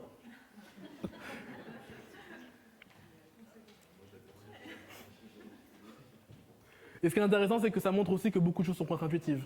Ça permet d'analyser le monde plus justement. Notamment le fait que les gens agissent pas quand il y a une agression, pas parce qu'ils sont mauvais, c'est la preuve sociale. D'ailleurs, petite astuce qui peut vous servir et vous sauver la vie, si jamais ça vous arrive d'être agressé dans la rue et que des gens passent et ne font rien, désignez quelqu'un explicitement. Si vous dites à quelqu'un, vous là-bas avec la veste grise et les chaussures noires, venez m'aider, elle viendra. Personne ne vous dira non, non, non, ça n'existe pas. Donc il suffit de désigner quelqu'un pour qu'il vienne vous aider.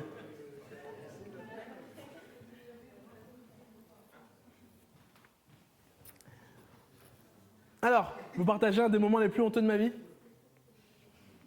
J'ai cru pendant très longtemps qu'il était acceptable de dire qu'on n'était peut-être pas allé sur la Lune.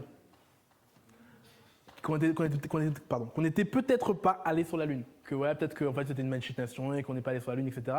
Pourquoi ? Parce que j'ai vu, on revient à l'autorité, j'ai vu un reportage sur Arte qui disait ça en fait. À l'époque, c'était un reportage 1er avril. Moi déjà, j'ai pas vu le 1er avril. J'avais 11 ans. Voilà, à 11 ans, tu vois un truc sur Arte, tu le crois. Définition de l'autorité. Et il m'a fallu 15 ans, donc je suis arrêté, c'était à Berlin, je me rappelle encore comme c'était hier. Je dis ça à un Américain, il me dit Are you fucking kidding me? Combien de fois on devrait aller sur la Lune pour vous sachiez qu'en fait ils sont allés sur la Lune plus d'une dizaine de fois.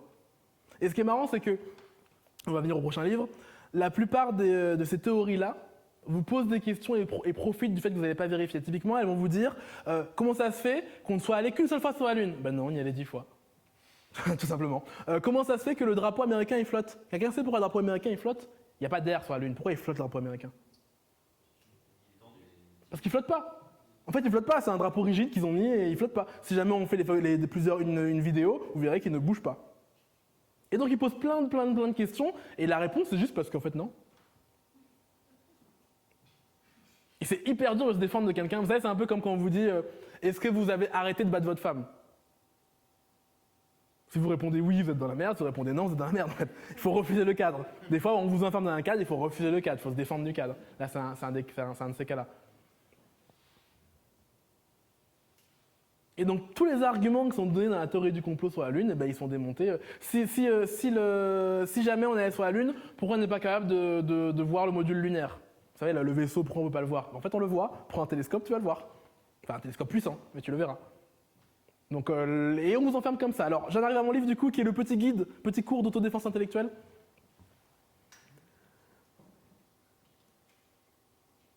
Hyper intéressant, ça vous permet d'essayer de vous défendre contre toutes les arnaques qui gravitent autour de nous. C'est beaucoup plus opératoire que le livre précédent d'Influence et Manipulation, justement. Alors, il donne un exemple là-dessus. À un moment, on disait beaucoup qu'il y avait 2000 enfants qui mouraient toutes les heures en Irak depuis 10 ans. Est-ce que c'est vrai ou pas ça? Pourquoi c'est pas vrai? Il n'y aura plus personne. Parce qu'en fait, quand vous faites le calcul, alors, beaucoup de gens sont paralysés par les maths. Et du coup, il appelle ça le terrorisme mathématique. Des gens vous donnent un truc à mathématiques pour pas que vous répondiez. Et décomplexez-vous là-dessus. Si vous ne savez pas compter, faites des fois 10. Typiquement, vous prenez 2000 enfants chaque heure, il y a combien d'heures dans une journée? Il y a 24, on va dire 10. Donc ça fait 20 000 heures, d'accord? Il y a combien de jours dans une année? 300, on va dire 100. Ça fait 200 000, ça fait 2 millions, d'accord? 10 ans, ça fait 20 millions. Donc ça fait un chiffre plus grand que 20 millions, sachant qu'en Irak, il y a 20 millions de personnes. C'est sûr que c'est pas vrai. Donc vous voyez, vous n'êtes pas obligé de calculer à la virgule près pour avoir une idée de si un truc est vrai ou pas. Et beaucoup de gens se bloquent en fait et n'osent pas répondre à quelqu'un ou juste attends, je fais le calcul. Moi, des fois, quand quelqu'un me dit un truc, je dis bah attends, je prends ma calculatrice et je fais le calcul et on voit si tu racontes pas de la merde. Autre truc qu'il donne comme exemple, c'est l'hypothèse de Fox. Ça m'a ouvert les yeux de le relire là. Ils avaient fait une expérience, ils fait venir un acteur devant des gens hyper éduqués, hein, des médecins, nutritionnistes, etc. Et pendant 1h30, il fait une conférence sur la théorie des jeux appliquée à la médecine, théorie des jeux mathématiques appliquée à la médecine. Il raconte n'importe quoi. Et on interviewe les gens à la fin, ils sont tous convaincus d'avoir entendu un discours intelligible. Donc l'hypothèse de Fox, c'est quoi? Alors c'est lui qui l'appelait comme ça, c'est pas un nom officiel. C'est le fait, alors du nom de l'acteur qui s'appelait Fox, c'est le fait que, confronté à une autorité, on revient sur le ressort de l'autorité, les gens ont l'impression de comprendre ce que les gens racontent. Ils vont se dire c'est intelligible. Et s'ils ne comprennent pas, c'est que c'est moi qui n'ai pas compris. Je me dis jamais c'est moi qui n'ai pas compris. Chaque fois que j'ai un discours de langue de bois qui m'est tenu, je me dis mais non, mais j'ai lu du Kant. Si je ne comprends pas ce qu'il raconte, c'est qu'il raconte n'importe quoi. Donc ayez confiance en vous. Si vous ne comprenez pas ce que quelqu'un dit, c'est pas normal dans une conférence. Donc vous avez comme ça des effets de sens. Autre effet de sens dont Laurent parle au téléphone avec une journaliste, là, c'est l'effet Barnum, l'effet Forer. Quelqu'un connaît l'effet Barnum? En gros, c'est ce qui permet de faire des prédictions astrologiques. C'est un texte, je vous inviterai sur Google, vous allez regarder, je vais vous le distribuer imprimé. En fait, ça fait un texte et ça vous demande à quel point vous vous sentez proche de ce qui est décrit. Et la plupart des gens se sentent proches du texte. Ça dit des choses, vous êtes viril, mais vous avez un côté fragile. Voilà. C'est très facile en fait. Et en plus, il fait plus subtilement que ça parce qu'il fait pas oui, il fait pas A, mais B. Il fait A, puis après il dit B en contradiction. Voilà. Vous êtes extraverti, vous avez besoin de quelques moments pour vous. Voilà. Tout le monde peut se reconnaître. Et donc le livre, il est truffé de... Je vous la fais pas en entier parce que c'est un livre qui est assez long, mais il est truffé comme ça d'exemples divisés en chapitres sur le langage, comment ne pas se faire arnaquer par le langage. Notamment la technique de sortir du contexte une phrase, elle n'a plus rien à voir avec ce qu'elle disait.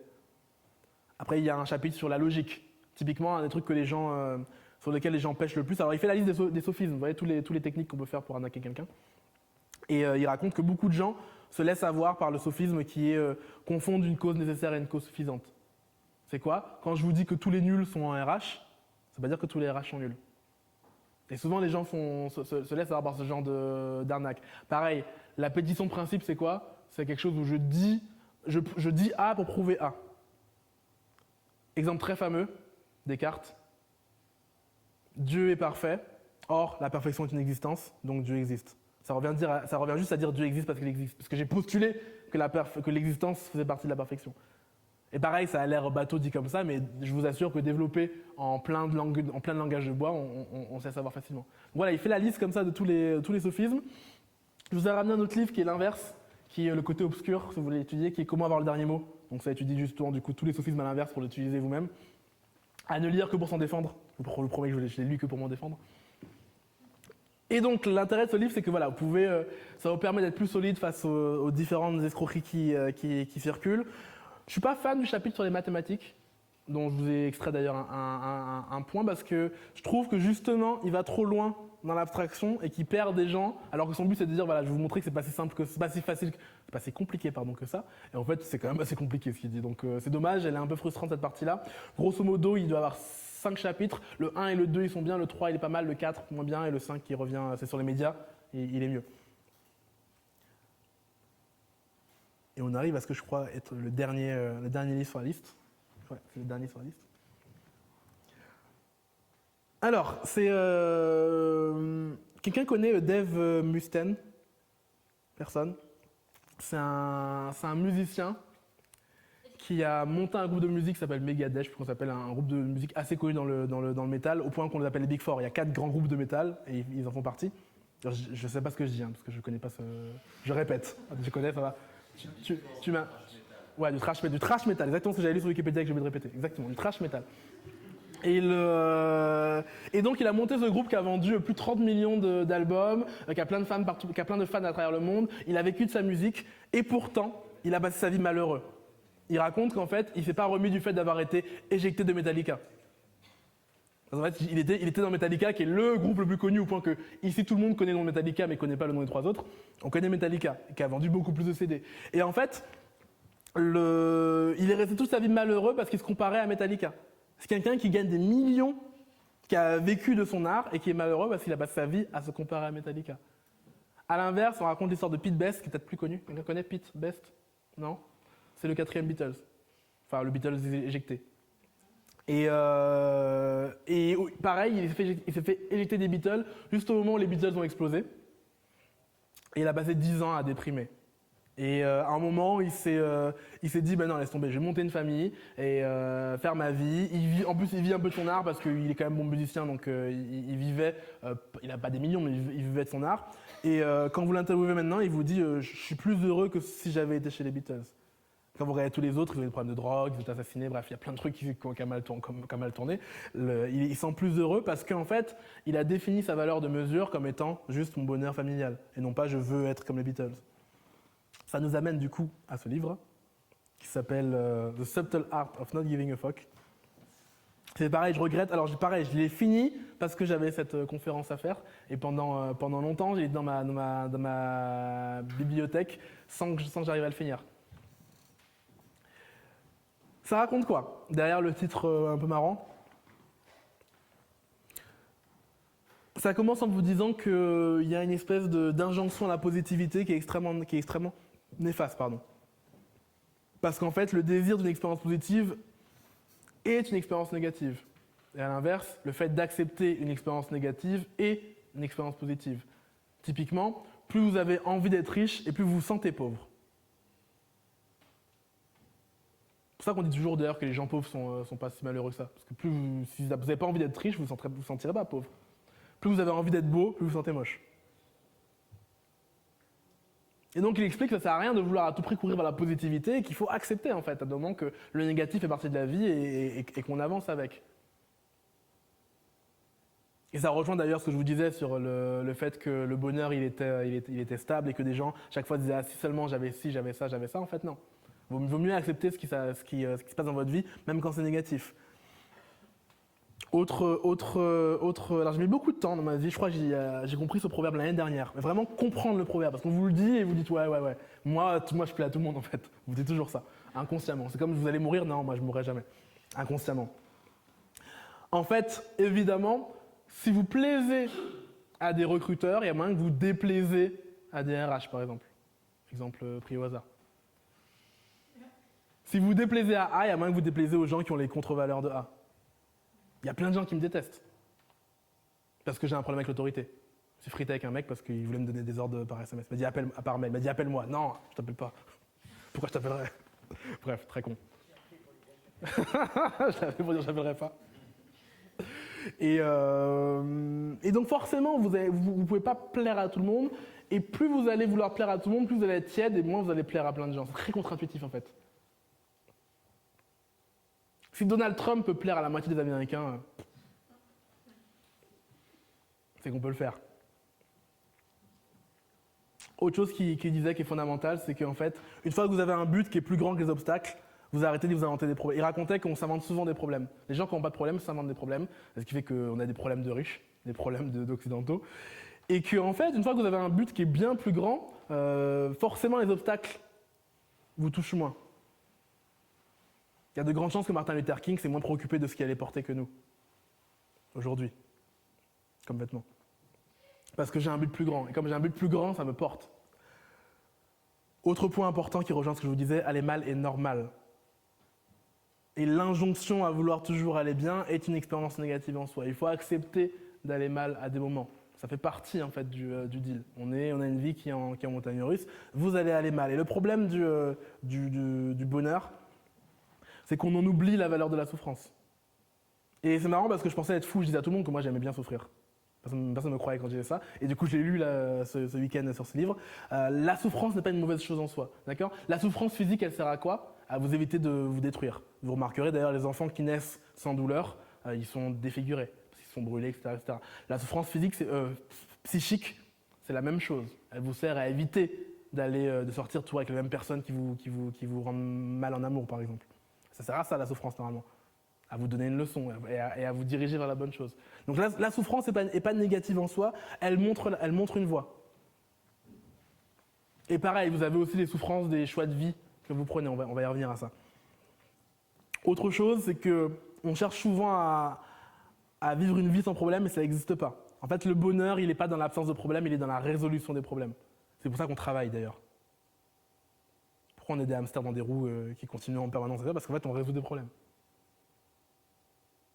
Et l'activité de résoudre des problèmes est ce qui vous rend heureux, en fait. Ça vous tient occupé parce que ça vous donne l'impression d'aller de l'avant. Et autre secret, les problèmes ne s'arrêtent jamais. Même à 1 milliard d'euros, vous avez toujours des problèmes. Des problèmes de gens qui ont 1 milliard d'euros, mais vous avez des problèmes quand même. Donc vouloir arrêter les problèmes est très très très naïf. Au final, le bonheur, il est dans la résolution. Le bonheur, il est dans l'ascension, en fait. Le bonheur, il est dans le chemin, dans la destination. Ça fait très californien bullshit quand je dis comme ça, mais je vous jure que c'est vrai. Le bonheur est dans la destination, il est dans le chemin, justement, pas dans la destination. Beaucoup de gens ont du mal à comprendre ça. Ils disent justement, si seulement. En fait, le bonheur, c'est le fait d'avancer là-dessus. D'ailleurs, vous remarquez, les gens qui montent l'Himalaya, ils restent pas longtemps au Himalaya. à kiffer parce que ouais, ils sont en haut. Non, c'est juste la grimper, profiter pendant quelques temps du truc et puis après on redescend. On a besoin d'un but supplémentaire. Il rajoute que vous avez 2 gros bugs dans le cerveau. Le premier, c'est le déni. Le deuxième, c'est la mentalité de victime. D'accord ? C'est quoi la mentalité de victime ? C'est de se dire... il raconte qu'en fait, se sentir nul, toujours, est aussi narcissique que de se sentir bon, toujours. C'est juste, vous n'avez pas assez confiance en vous pour vous dire que vous êtes le meilleur, donc vous dites que vous êtes le pire. Mais c'est le même niveau de narcissisme, en fait. Et il raconte que se dire « je suis le meilleur, donc j'ai droit à un traitement spécial » est aussi narcissique que se dire « je suis trop nul, donc j'ai besoin d'amour, besoin d'attention ». Et beaucoup de gens vont se dire, voilà, vont se positionner comme ça en victime. Et encore une fois, il n'y a rien que de pire, parce que si jamais vous mettez dans les autres votre bonheur, vous serez malheureux. Et c'est là qu'on arrive à, du coup, prôner la responsabilité de vos actions. Alors il dit qu'on est toujours responsable, pas toujours coupable, mais toujours responsable. Si demain, il y a un bébé qui est devant votre porte, pas votre faute. Il faudra prendre une responsabilité. Soit vous refermez la porte, vous l'abandonnez, soit vous le prenez, enfin, vous allez prendre responsabilité. Même dans les trucs les plus dramatiques, vous avez la responsabilité de comment vous vous sentez, comment vous gérez, etc., comment vous réagissez. Et du coup, la vraie question, c'est pas... La plupart des gens se posent la question vers quel bonheur courir, alors que la vraie question, c'est quelle douleur vous voulez. Quelle douleur vous êtes prêt à accepter. C'est une chanson que j'adore qui dit tout le monde te fera mal un jour, c'est ça la vie. L'important, c'est de savoir pour qui ça vaut la peine de souffrir. C'est pareil, dans votre vie, c'est quelle douleur vous êtes prêt à accepter. Moi, par exemple, j'ai une vie qui est infernale. Le lundi, je suis déprimé, le mardi, je suis content parce que je suis en formation. Je fais une montagne russe incroyable. Pourquoi ? Parce que ce que j'expliquais au réveil du recrutement numéro 2, j'entre souvent, ça s'appelle la zone, l'état d'adrénaline, comme là maintenant. Je vais être sur un nuage cette soirée. Demain, je vais déprimer. Demain, je vais être chez moi, je ne vais pas me lever, il n'y a pas de réveil demain. Donc, je vais rester à dormir et je vais déprimer. Pourquoi ? Parce que c'est une rechute en fait. Donc, mais à chaque fois que je me sens mal pour ça, et ça m'est arrivé la semaine dernière, je me dis oui, mais c'est le chemin que tu as choisi en fait. Cette douleur-là, elle va avec le chemin que tu as choisi. Il n'y a pas de chemin sans douleur. Donc il faut savoir quelle douleur vous êtes prêt à encaisser. Autre point, c'est que vous n'êtes pas spécial. Je sais que vous pensez que... Moi, je suis le premier à penser que je suis extraordinaire. Quand j'avais 8 ans, je pensais que j'étais le fils du soleil. En termes de spécial, on ne peut pas faire mieux. Mais vous n'êtes pas si spécial que ça. Et en fait, les problèmes que vous avez à un instant T, quelqu'un les dit au même moment. Et pareil, il revient à cette histoire de narcissisme. Se dire que vous êtes plus nul que tout le monde est un narcissisme en soi. Et malheureusement, on est dans un monde où les extrêmes ont plus d'attention médiatique que tout le reste. Vous voyez à la fois les gens qui font des trucs extraordinaires et les gens qui font les pires actes du monde. Donc on a l'impression quand on regarde la télé que tout le monde est extrême, que le monde entier est extrême. Et d'ailleurs, c'est ce qui explique que beaucoup de gens ont l'impression que la violence augmente. La violence diminue en fait. Il y a un mec qui avait une métaphore là-dessus, c'était si jamais vous essayez de juger de l'état d'une ville en allant aux urgences, vous avez à peu près le même phénomène que de juger de l'état de la vie en regardant les infos. Le monde ne fait que s'améliorer. Et d'ailleurs, ça me fait rigoler. Des fois, j'ai des gens qui me disent « Ouais, c'était mieux avant ». Je dis « Oui, c'était quand les Noirs ne pouvaient pas s'asseoir dans le même bus que les Blancs ». Ça avait l'air génial à cette époque. Quand on jetait des Arabes dans la Seine, ça avait l'air super ce truc. Donc, vous voyez, faites très attention à l'impact qu'ont les médias sur vous en termes de déformation de la réalité. En vrai, les actes violents n'ont fait que diminuer. Et même en 2015, les morts violentes du monde, globalement, ont diminué. Ça ne fait que diminuer. Je rappelle qu'à une époque, il y a 10 000 ans, vous avez une chance sur 3 de mourir avant 40 ans avec un acte violent. Parce que quelqu'un vous aurait tué, un type vous aurait tué, un acte violent. Et qu'est-ce qui se passe ? Le problème, c'est que beaucoup de gens voient ça et se disent, du coup, je vais être dans un des extrêmes. Et comme je ne peux pas être le meilleur, je vais être le pire. Je vais me sentir mal, je vais me sentir victime, je vais me sentir le plus mauvais. Et il enchaîne, alors je ne veux pas tout le livre, alors on arrive à la moitié du livre. Je vous laisse l'autre moitié pour le suspense, pour votre lecture. Et il arrive en disant qu'en fait, vous avez toujours le choix et que c'est à vous de prendre la responsabilité, que le jour où vous dites « je suis responsable de tout ce qui m'arrive », paradoxalement, ça va vous libérer. Et qu'au final, et ça c'est un truc que je remarque chez plein d'amis à moi, ça ne sert à rien de vous demander comment faire les choses. Il paraphrase Yoda et dit « il n'y a pas de comment, il y a juste fais ou fais pas ». C'est en faisant que tu verras le comment. Et d'ailleurs, il explique ça, que la plupart des gens ont l'impression que ça ressemble à ça, la chaîne de la motivation. Je me suis trompé d'ailleurs en plus. Alors, on corrigera ça de montage. Donc, j'ai une motivation qui crée une inspiration, qui crée une action. Alors qu'en fait, c'est un cercle. Ça peut être dans ce sens-là, mais en fait, l'action aussi crée l'inspiration, qui crée la motivation. C'est pour ça que le meilleur moyen de se mettre à courir, c'est de commencer à courir en fait. Il raconte l'histoire d'une auteure hyper connue. On lui a demandé son secret d'écriture, parce qu'elle a écrit 70 romans dans sa vie. Elle dit tous les jours, je me suis forcée à écrire 200 mots, même si c'était pourri. En fait, une fois qu'elle est lancée, elle y allait. Et beaucoup de gens restent assis sur une chaise en se disant ouais, je vais agir quand j'aurai la motivation. En fait, c'est l'inverse. La motivation vient en agissant. D'ailleurs, avant de faire la conférence, j'avais pas envie d'y aller. Mais là, c'est cool, je suis en train de le faire, c'est cool. Parce que je le fais et que l'action en fait génère la motivation, génère l'inspiration. C'est vraiment un cercle. Alors, du coup, ce livre, incroyable lecture, je m'en veux de l'avoir laissé aussi longtemps au placard. C'est le livre le plus personnel que je vous ai partagé, je veux dire quand je dis personnel, le moins professionnel que je vous partage. Dans la même lignée, j'ai fait un article qui s'appelle « Les 10 livres à lire avant de mourir ». Vraiment des livres pareils, vraiment plus personnels, moins professionnels, mais quand même, de vrais impacts sur le métier au final. Mentalité de victime, je vois partout. Quand vous voyez voir des gens qui vous disent oui, mais j'arrive pas à recruter, c'est à cause de LinkedIn parce que j'ai pas de compte premium.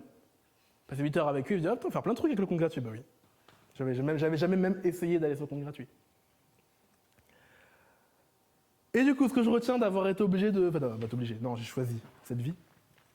Ce que je retiens d'avoir lu 10 livres comme ça en 48 heures, c'est que déjà,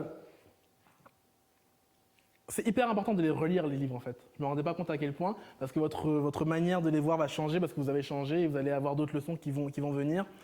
Pour une autre raison, c'est ce qu'on appelle l'effet Médicis, c'est que les livres se parlent entre eux en fait. Vous avez vu, l'intuition, c'est revenu plusieurs fois, la logique est revenue plusieurs fois. Il y a plein de choses qui vont revenir, et en les relisant, ça va vous reparler. Et il y a très peu de livres de recrutement au final. Pour ça d'ailleurs, je vous ai montré que 3 livres de recrutement qui étaient Work Rules, Woo et l'entrevue structurée. Et encore, il est à 100 € pour vous dire tellement ils sont rares les livres de recrutement. Il y a très peu de livres de recrutement, mais ça ne doit pas être une excuse pour nous de ne pas aller trouver l'inspiration ailleurs. Vraiment, c'est un truc que je savais déjà, faut jamais que j'arrête de lire. J'ai encore arrêté pendant 3-4 mois, je m'en veux beaucoup. Donc je vous invite vraiment tous à aller dans les livres. La réponse est vraiment dans les livres, peu importe ce que vous faites. Voilà, très mauvaise conclusion. Merci de m'avoir écouté.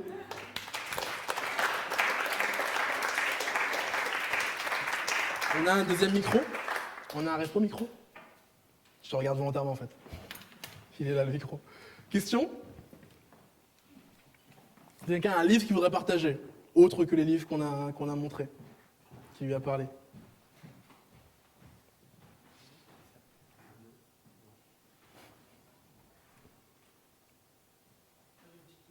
Vas-y, micro.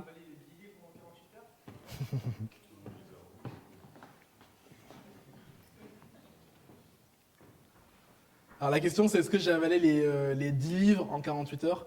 En fait, je les avais... Il n'y a que 2 livres que j'avais vraiment pas lus, c'était The Subtle Art of Not Giving a Fuck et l'entrevue structurée. Les autres, je les avais déjà lus un moment dans ma vie et du coup, je les ai relus très vite avec notes, tu vois. Le plus long, tout m'a demandé environ 3/4 d'heure à relire quand c'était une relecture. Et la plus longue relecture, c'était Work Rules. J'ai pris 2h30 à le relire parce que j'ai dit, mais en fait, j'avais pas lu ce livre. Il est tellement dense, tellement chiant à lire en fait que du coup, il faut une première lecture et une relecture pour que ça soit bien. Est-ce qu'ils sont tous en anglais? Non, tous ceux qui sont en français dans les photos, c'est qu'ils sont en français. Donc l'entrevue structurée, il est en français, de toute façon je les ai là. Comment parler à tout le monde, il est en français. Le MBA personnel, il est en français. L'art de s'en foutre, il est en français. Donc ceux qui sont en anglais, c'est The Luck Factor, Work Rules, Woo, How to Decide, et c'est tout. Tout reste en français. Mais apprenez l'anglais, c'est génial pour lire. Vous savez comment j'ai appris l'anglais d'ailleurs? J'étais hyper nul en anglais, j'ai lu Harry Potter. Et je suis devenu bon en anglais, après avoir lu Harry Potter. En anglais, évidemment.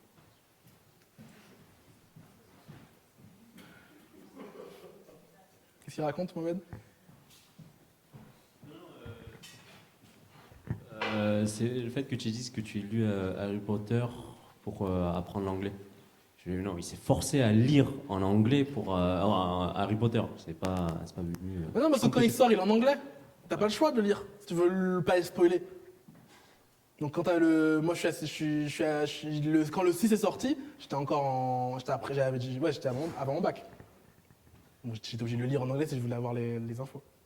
D'accord. Non mais du coup, Et du coup, ton je me suis mis un défi, c'est que dans mon bac d'anglais, j'ai mis 2 mots que j'avais pris dans Harry Potter, que j'ai placé, j'étais hyper content de moi.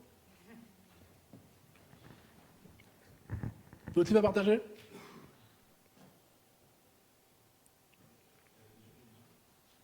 Les gens sont timides. Du coup, j'ai une question. Dis-moi. Est-ce que vous lisez? Il y a une seule personne qui a dit oui, apparemment. Il y a une seule personne qui lit. T'as dit quoi récemment? Non, juste derrière. T'as dit quoi récemment? Non, juste ouais. Ah, elle a Pas esquivé. grand-chose Elle récemment, sait que en fait. c'était elle, mais elle a esquivé quand même. Pardon, pas grand-chose récemment en fait. Ouais. Plutôt, ça fait longtemps, ça fait 1 an où je lisais des livres plutôt professionnels, etc. Ouais. Et il y en a peut-être un qui a retenu l'attention, c'est La supercherie d'Icare.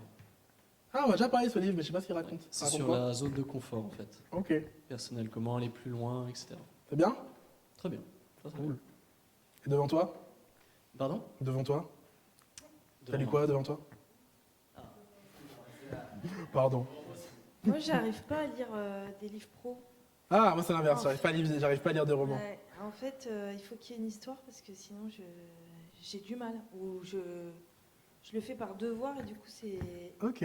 vachement Bah, l'entreprise du bonheur, par le mec qui a fait Zappos, c'est une histoire en fait. Ah, Et donc d'accord. c'est intéressant parce qu'il montre, il se lève un matin, hein, il raconte vraiment le truc depuis l'enfance jusqu'à ça. La bio de Steve Jobs est hyper, moi c'était un moment structurant chez moi, parce qu'en fait ça m'a appris plein de choses, notamment le fait que vous pouvez dire ce que vous pensez, vous n'allez pas mourir. C'est la biographie, ouais. Et on rend compte que Steve Jobs c'est pas quelqu'un de très, quelqu'un si on vous le décrit. Il n'a pas l'air charismatique, il pue dans les bureaux. Souvent, on dit qu'il a été viré par Scully et que c'est un drame parce qu'il a été viré de sa propre boîte. En fait, on l'a viré parce qu'il était insupportable. Le mec puait, il a monté des équipes les unes contre les autres. Et vous vous rendez compte que c'est quelqu'un mais qui a beau être à plein d'égards quelqu'un d'insupportable, il est juste lui-même en fait. Et comme il est lui-même, il y a plein de portes qui s'ouvrent à lui parce qu'il a une force qui le porte d'être juste lui-même. Le premier livre? Ce dont tu parles. Ah, l'entreprise du bonheur, ouais. Lui, il est en français, lui. Sier, le nom de l'auteur, c'est. Voilà, je me risquerai pas. H- Tony Très bien. H-S-I-E-H. Tony Sier, super. Ouais.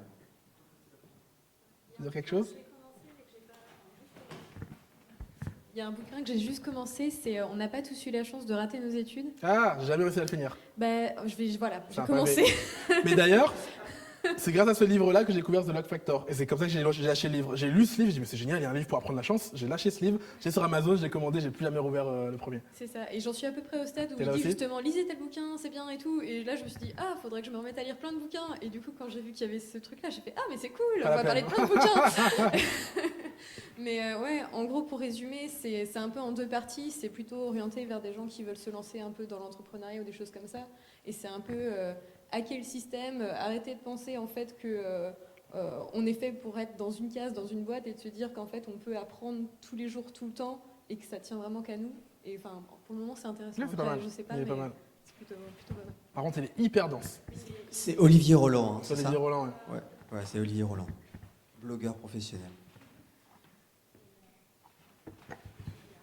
Je suis en train de lire en ce moment Comment se faire des amis de Dale Carnegie. Il est bien celui-là? Il est Comment parfois se faire des amis? très redondant. Ouais. C'est surtout du bon sens, mais c'est vrai que le fait de le relire, en fait, on se rend compte de pas mal de choses. C'est juste comment savoir communiquer, voilà, avec les autres. C'est un peu le même esprit que le livre Comment réussir le premier contact. C'est ça. Et ce qui est marrant, c'est qu'elle passe son temps à tirer dessus en plus. Elle aime pas et du coup, j'ai jamais lu. Et du coup, elle passe son temps à dire il est trop. C'est vrai qu'il est un peu daté. Ouais. Et Mohamed, pareil, tu l'as lu, tu avais une mauvaise expérience dessus à la fin, mais. Il est quoi? Il est hypocrite. Il est pourri. Oui, c'est ça. Ouais, mais je vais finir par le lire un jour, ce livre. Il faut se faire sa propre opinion. Hein. J'en ai un à partager qui est Les Dieux voyagent incognito de Laurent Gounel. Les dieux voyagent incognito. Ouais, Ok. pour ceux justement qui n'aiment pas trop lire, qui préfèrent lire Des des histoires. romans sur des sujets professionnels, les livres de Laurent Gounel, sont assez bons pour Ouais. ça, parce que lui justement il s'intéresse au développement personnel, à la philosophie, à la psychologie, et il fait passer plein de concepts en fait à travers des histoires. Et le personnage principal des Dieux voyagent incognito est un consultant en recrutement. Donc, Sérieux? Ouais. Ok. Donc c'est Il a assez attendu. étonnant. Il a sorti L'homme qui voulait être heureux. Oui, ça, on me l'a donné, j'ai jamais lu. Voilà, J'aimerais bien. voilà. On me l'a mal vendu, on m'a dit c'est déjà tout ce que tu fais. Je dis, oui, pourquoi tu veux que je lise du coup? Et celui que j'ai vraiment adoré, c'est Le jour où j'ai appris à vivre aussi. Très, Ok. très, très inspirant. Et là, il a sorti son dernier l'année dernière. Mais un peu plus sur le côté spirituel. Cool. Voilà, Laurent Gounel. Très bien, Laurent.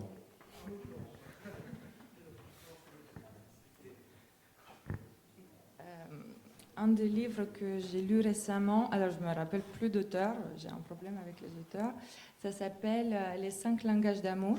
Donc, je ne sais pas si vous en avez entendu parler. L'idée principale, c'est que, en fait, il faut interagir avec les autres, se comporter avec les autres, non pas comme on voudrait qu'on interagisse, enfin, que les autres interagissent avec nous, mais comme les autres aimeraient qu'on interagisse avec eux. En fait, donc, voilà, ça renverse cette idée-là qui est très connue, interagir avec, enfin, se comporter avec les autres comme ils... Voilà, donc hyper important ça en recrutement en plus. J'appelle ça moi j'appelle ça le syndrome Donald Trump. Je dis toujours aux gens, vous n'êtes pas la mesure universelle du monde. Des fois je dis aux gens, voilà, est-ce que tu as essayé de relancer le candidat par SMS? Ouais, j'aurais pas aimé qu'on m'envoie un SMS. Oui, on s'en fout de ce que toi t'aurais aimé en fait. L'idée c'est est-ce que la plupart des candidats de ton pool l'auraient aimé ou pas. Et en fait malheureusement la plupart Amélie me disait un truc, elle me disait tous les trucs que j'ai testés à chaque fois, ça a eu le résultat inverse, un message approche que ce que je pensais. En fait beaucoup de choses sur le comportement humain sont contre-intuitifs, et donc si vous essayez de traiter les gens comme vous aimeriez qu'on vous traite, au final, vous ne les traitez pas comme eux ils aimeraient. Donc pareil sur le... Vous vous rappelez, on m'a fait la blague là, de me mettre... Enfin la blague, je ne pas trop ça drôle, mais Laurent m'a trouvé ça super drôle. On m'a mis mon CV sur mon store en tant que développeur Java, et du coup j'ai été harcelé pendant 5 jours par des recruteurs. Et ce qui était intéressant, c'est qu'ils m'ont tous et toutes envoyé des messages vocaux et des emails. Alors manque de peau, ma boîte email elle est en faillite. J'ai déclaré faillite sur ma boîte email. Et les messages vocaux, je déteste les messages vocaux. Et souvent les gens me disent ouais mais je veux un SMS c'est plus pro qu'un message vocal, je veux moins le déranger. Enfin le SMS c'est intrusif. Je dis mais attends mais il y a rien de plus intrusif que mettre ta voix dans mon oreille pendant 30 secondes. Enfin le message vocal c'est hyper intrusif. En plus sur un iPhone il faut la 3G pour écouter la messagerie visuelle, donc t'es obligé de connecter, dans le métro ça marche pas, enfin c'est insupportable. Je dois m'arrêter pour t'écouter. Enfin ça veut pas dire que je suis la norme, mais ça veut dire que justement, si jamais je recrutais, il faudrait que je me dise, des fois, il faut que j'envoie des messages vocaux parce que les gens, ça leur parle. Et à l'inverse, les gens qui font que ça devraient se dire, il faut que je trouve le meilleur canal pour les autres. D'autres livres à partager? Du coup, moi, j'aurais un livre à partager, c'est le petit livre du talent, avec 52 conseils pour développer ses compétences. Livre qui en fait désacralise le talent. On part toujours du principe, c'est parti. En fait, pourquoi j'ai lu ce livre? Parce qu'une fois j'ai lu sur Twitter un chômeur qui demandait à un DRH comment on fait pour devenir un talent. Et c'est la question toute conne. Et puis je me suis dit tiens, je vais essayer de trouver des livres. Et ça a été écrit par Daniel Cole qui a écrit aussi le bouquin The Talent Code, qui est allé essayer de trouver d'où naissait le talent tel qu'on l'appelle aujourd'hui. Du coup, il propose 52 conseils et qu'on peut résumer en une recette très simple, c'est la répétition, de la volonté et de la créativité. Voilà. Je vous remercie. T'as le Petit Prince aussi à relire quand t'es adulte. Moi j'ai relu le Petit Prince adulte, ça n'a rien à voir. En fait, c'est une critique du monde des adultes et du coup quand tu es enfance, tu comprends rien en fait. Pareil, Astérix Obélix, il y a plein de leçons dans Astérix Obélix parce que il y a une double écriture. L'entreprise du bonheur, je l'ai en plus, j'ai oublié. Je l'ai ramené si tu veux le regarder.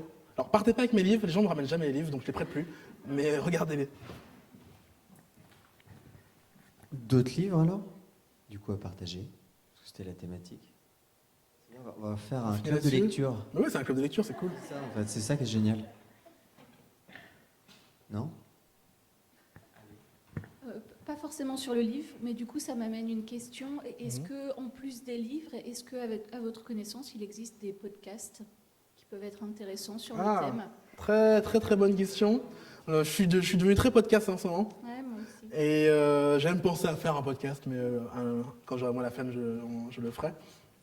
T'as le podcast AirSource qui parle de sourcing. Alors moi j'arrive, hello ma sœur, ça va? T'as le AirSource qui parle de sourcing, moi j'arrive pas à écouter. J'ai écouté que celui où c'était moi qui parlais, parce qu'ils m'ont interviewé à ce sujet, c'était cool. Mais j'ai du mal à aller au bout. Mais d'ailleurs ça m'a fait remarquer que les voix de podcast sont hyper trafiquées. Je déteste m'entendre, quand je regarde les vidéos du réveil là, en replay, c'est insupportable. Par contre, une vidéo trafic à la radio, c'est génial. Ta voix, elle est mielleuse, elle est grave, elle est super. Donc, t'as AirSource qui est comme ça. Et après, je connais aucun podcast vraiment en recrutement. J'ai juste Nouvelle École. Alors, si vous n'écoutez pas Nouvelle École, c'est à écouter, mais dès maintenant. C'est un podcast, il interviewe des gens qui sont sortis des sentiers battus. C'est la tagline du truc. Et c'est intéressant parce que c'est vraiment des gens qui font plein de trucs différents. Vous avez Gringe, le rappeur qui rappe avec Orelsan dans le duo. Vous avez des entrepreneurs. Vous avez voilà, plein de gens très très différents. Vous avez celui qui a écrit le scénario d'un prophète, le film d'un prophète. Voilà. Et les gens vous racontent un peu leur parcours. Et en plus, c'est marrant que il y a des grandes lignes qui se dégagent, notamment le syndrome de l'imposteur, comment je fais pour m'en débarrasser, comment je fais pour sortir du sentier, etc. Hyper passionnant. Et ça va être vraiment les 2 podcasts que j'ai en tête. Il y a le podcast, il s'appelle Makercast, mais c'est plutôt pour les gens qui font du contenu, qui raconte justement. C'est un podcast de créateurs de contenu qui est hyper intéressant. C'est lui qui m'a donné l'envie d'ailleurs de faire un podcast marché-parler, j'ai évolué l'idée. Et voilà. Sinon, c'est d'autres gens, d'autres podcasts. Plein de gens écoutent La Poudre. J'ai jamais réussi à l'écouter. Mais il y a plein de gens qui écoutent La Poudre aussi. Qui est un peu comme Nouvelle École, mais avec que des femmes, je crois. Du coup, enfin, moi j'en ai trouvé un récemment. Ouais. C'est un podcast en fait, qui concerne des startups et la façon de monter des startups. Ouais. Ça s'appelle Open for Business. Open for Business. Ouais, et c'est l'épisode 2 de Open for Business. Alors, Ok. j'ai trouvé sur je ne sais plus quelle Cool. plateforme de podcast. Et qui était vraiment sur le sujet recrutement. Et du coup, voilà, il doit durer une demi-heure, 3/4 d'heure. Il est pas mal, il prend des points clés que vous avez cités aujourd'hui. Mais c'est le seul que j'ai vraiment trouvé, il est en anglais. Mais, Beaucoup de podcasts en anglais. Ouais, mais voilà, du coup, je m'interrogeais sur... Et en anglais, tu as celui aussi de Tim Ferriss. C'est ça, en fait, c'est ça le message. Il y a The Family qui a fait Comment recruter. Il y a le podcast de The Family sur comment recruter, Ah ouais, je crois. Ouais, il y en a. Et tu as le podcast Tim Ferriss, qui est c'est l'auteur de La Semaine des 4 heures, qui est un livre que, pareil, tout le monde recommande. Et il est déjà tellement recommandé que je ne voulais pas recommander, mais je voulais quand même amener.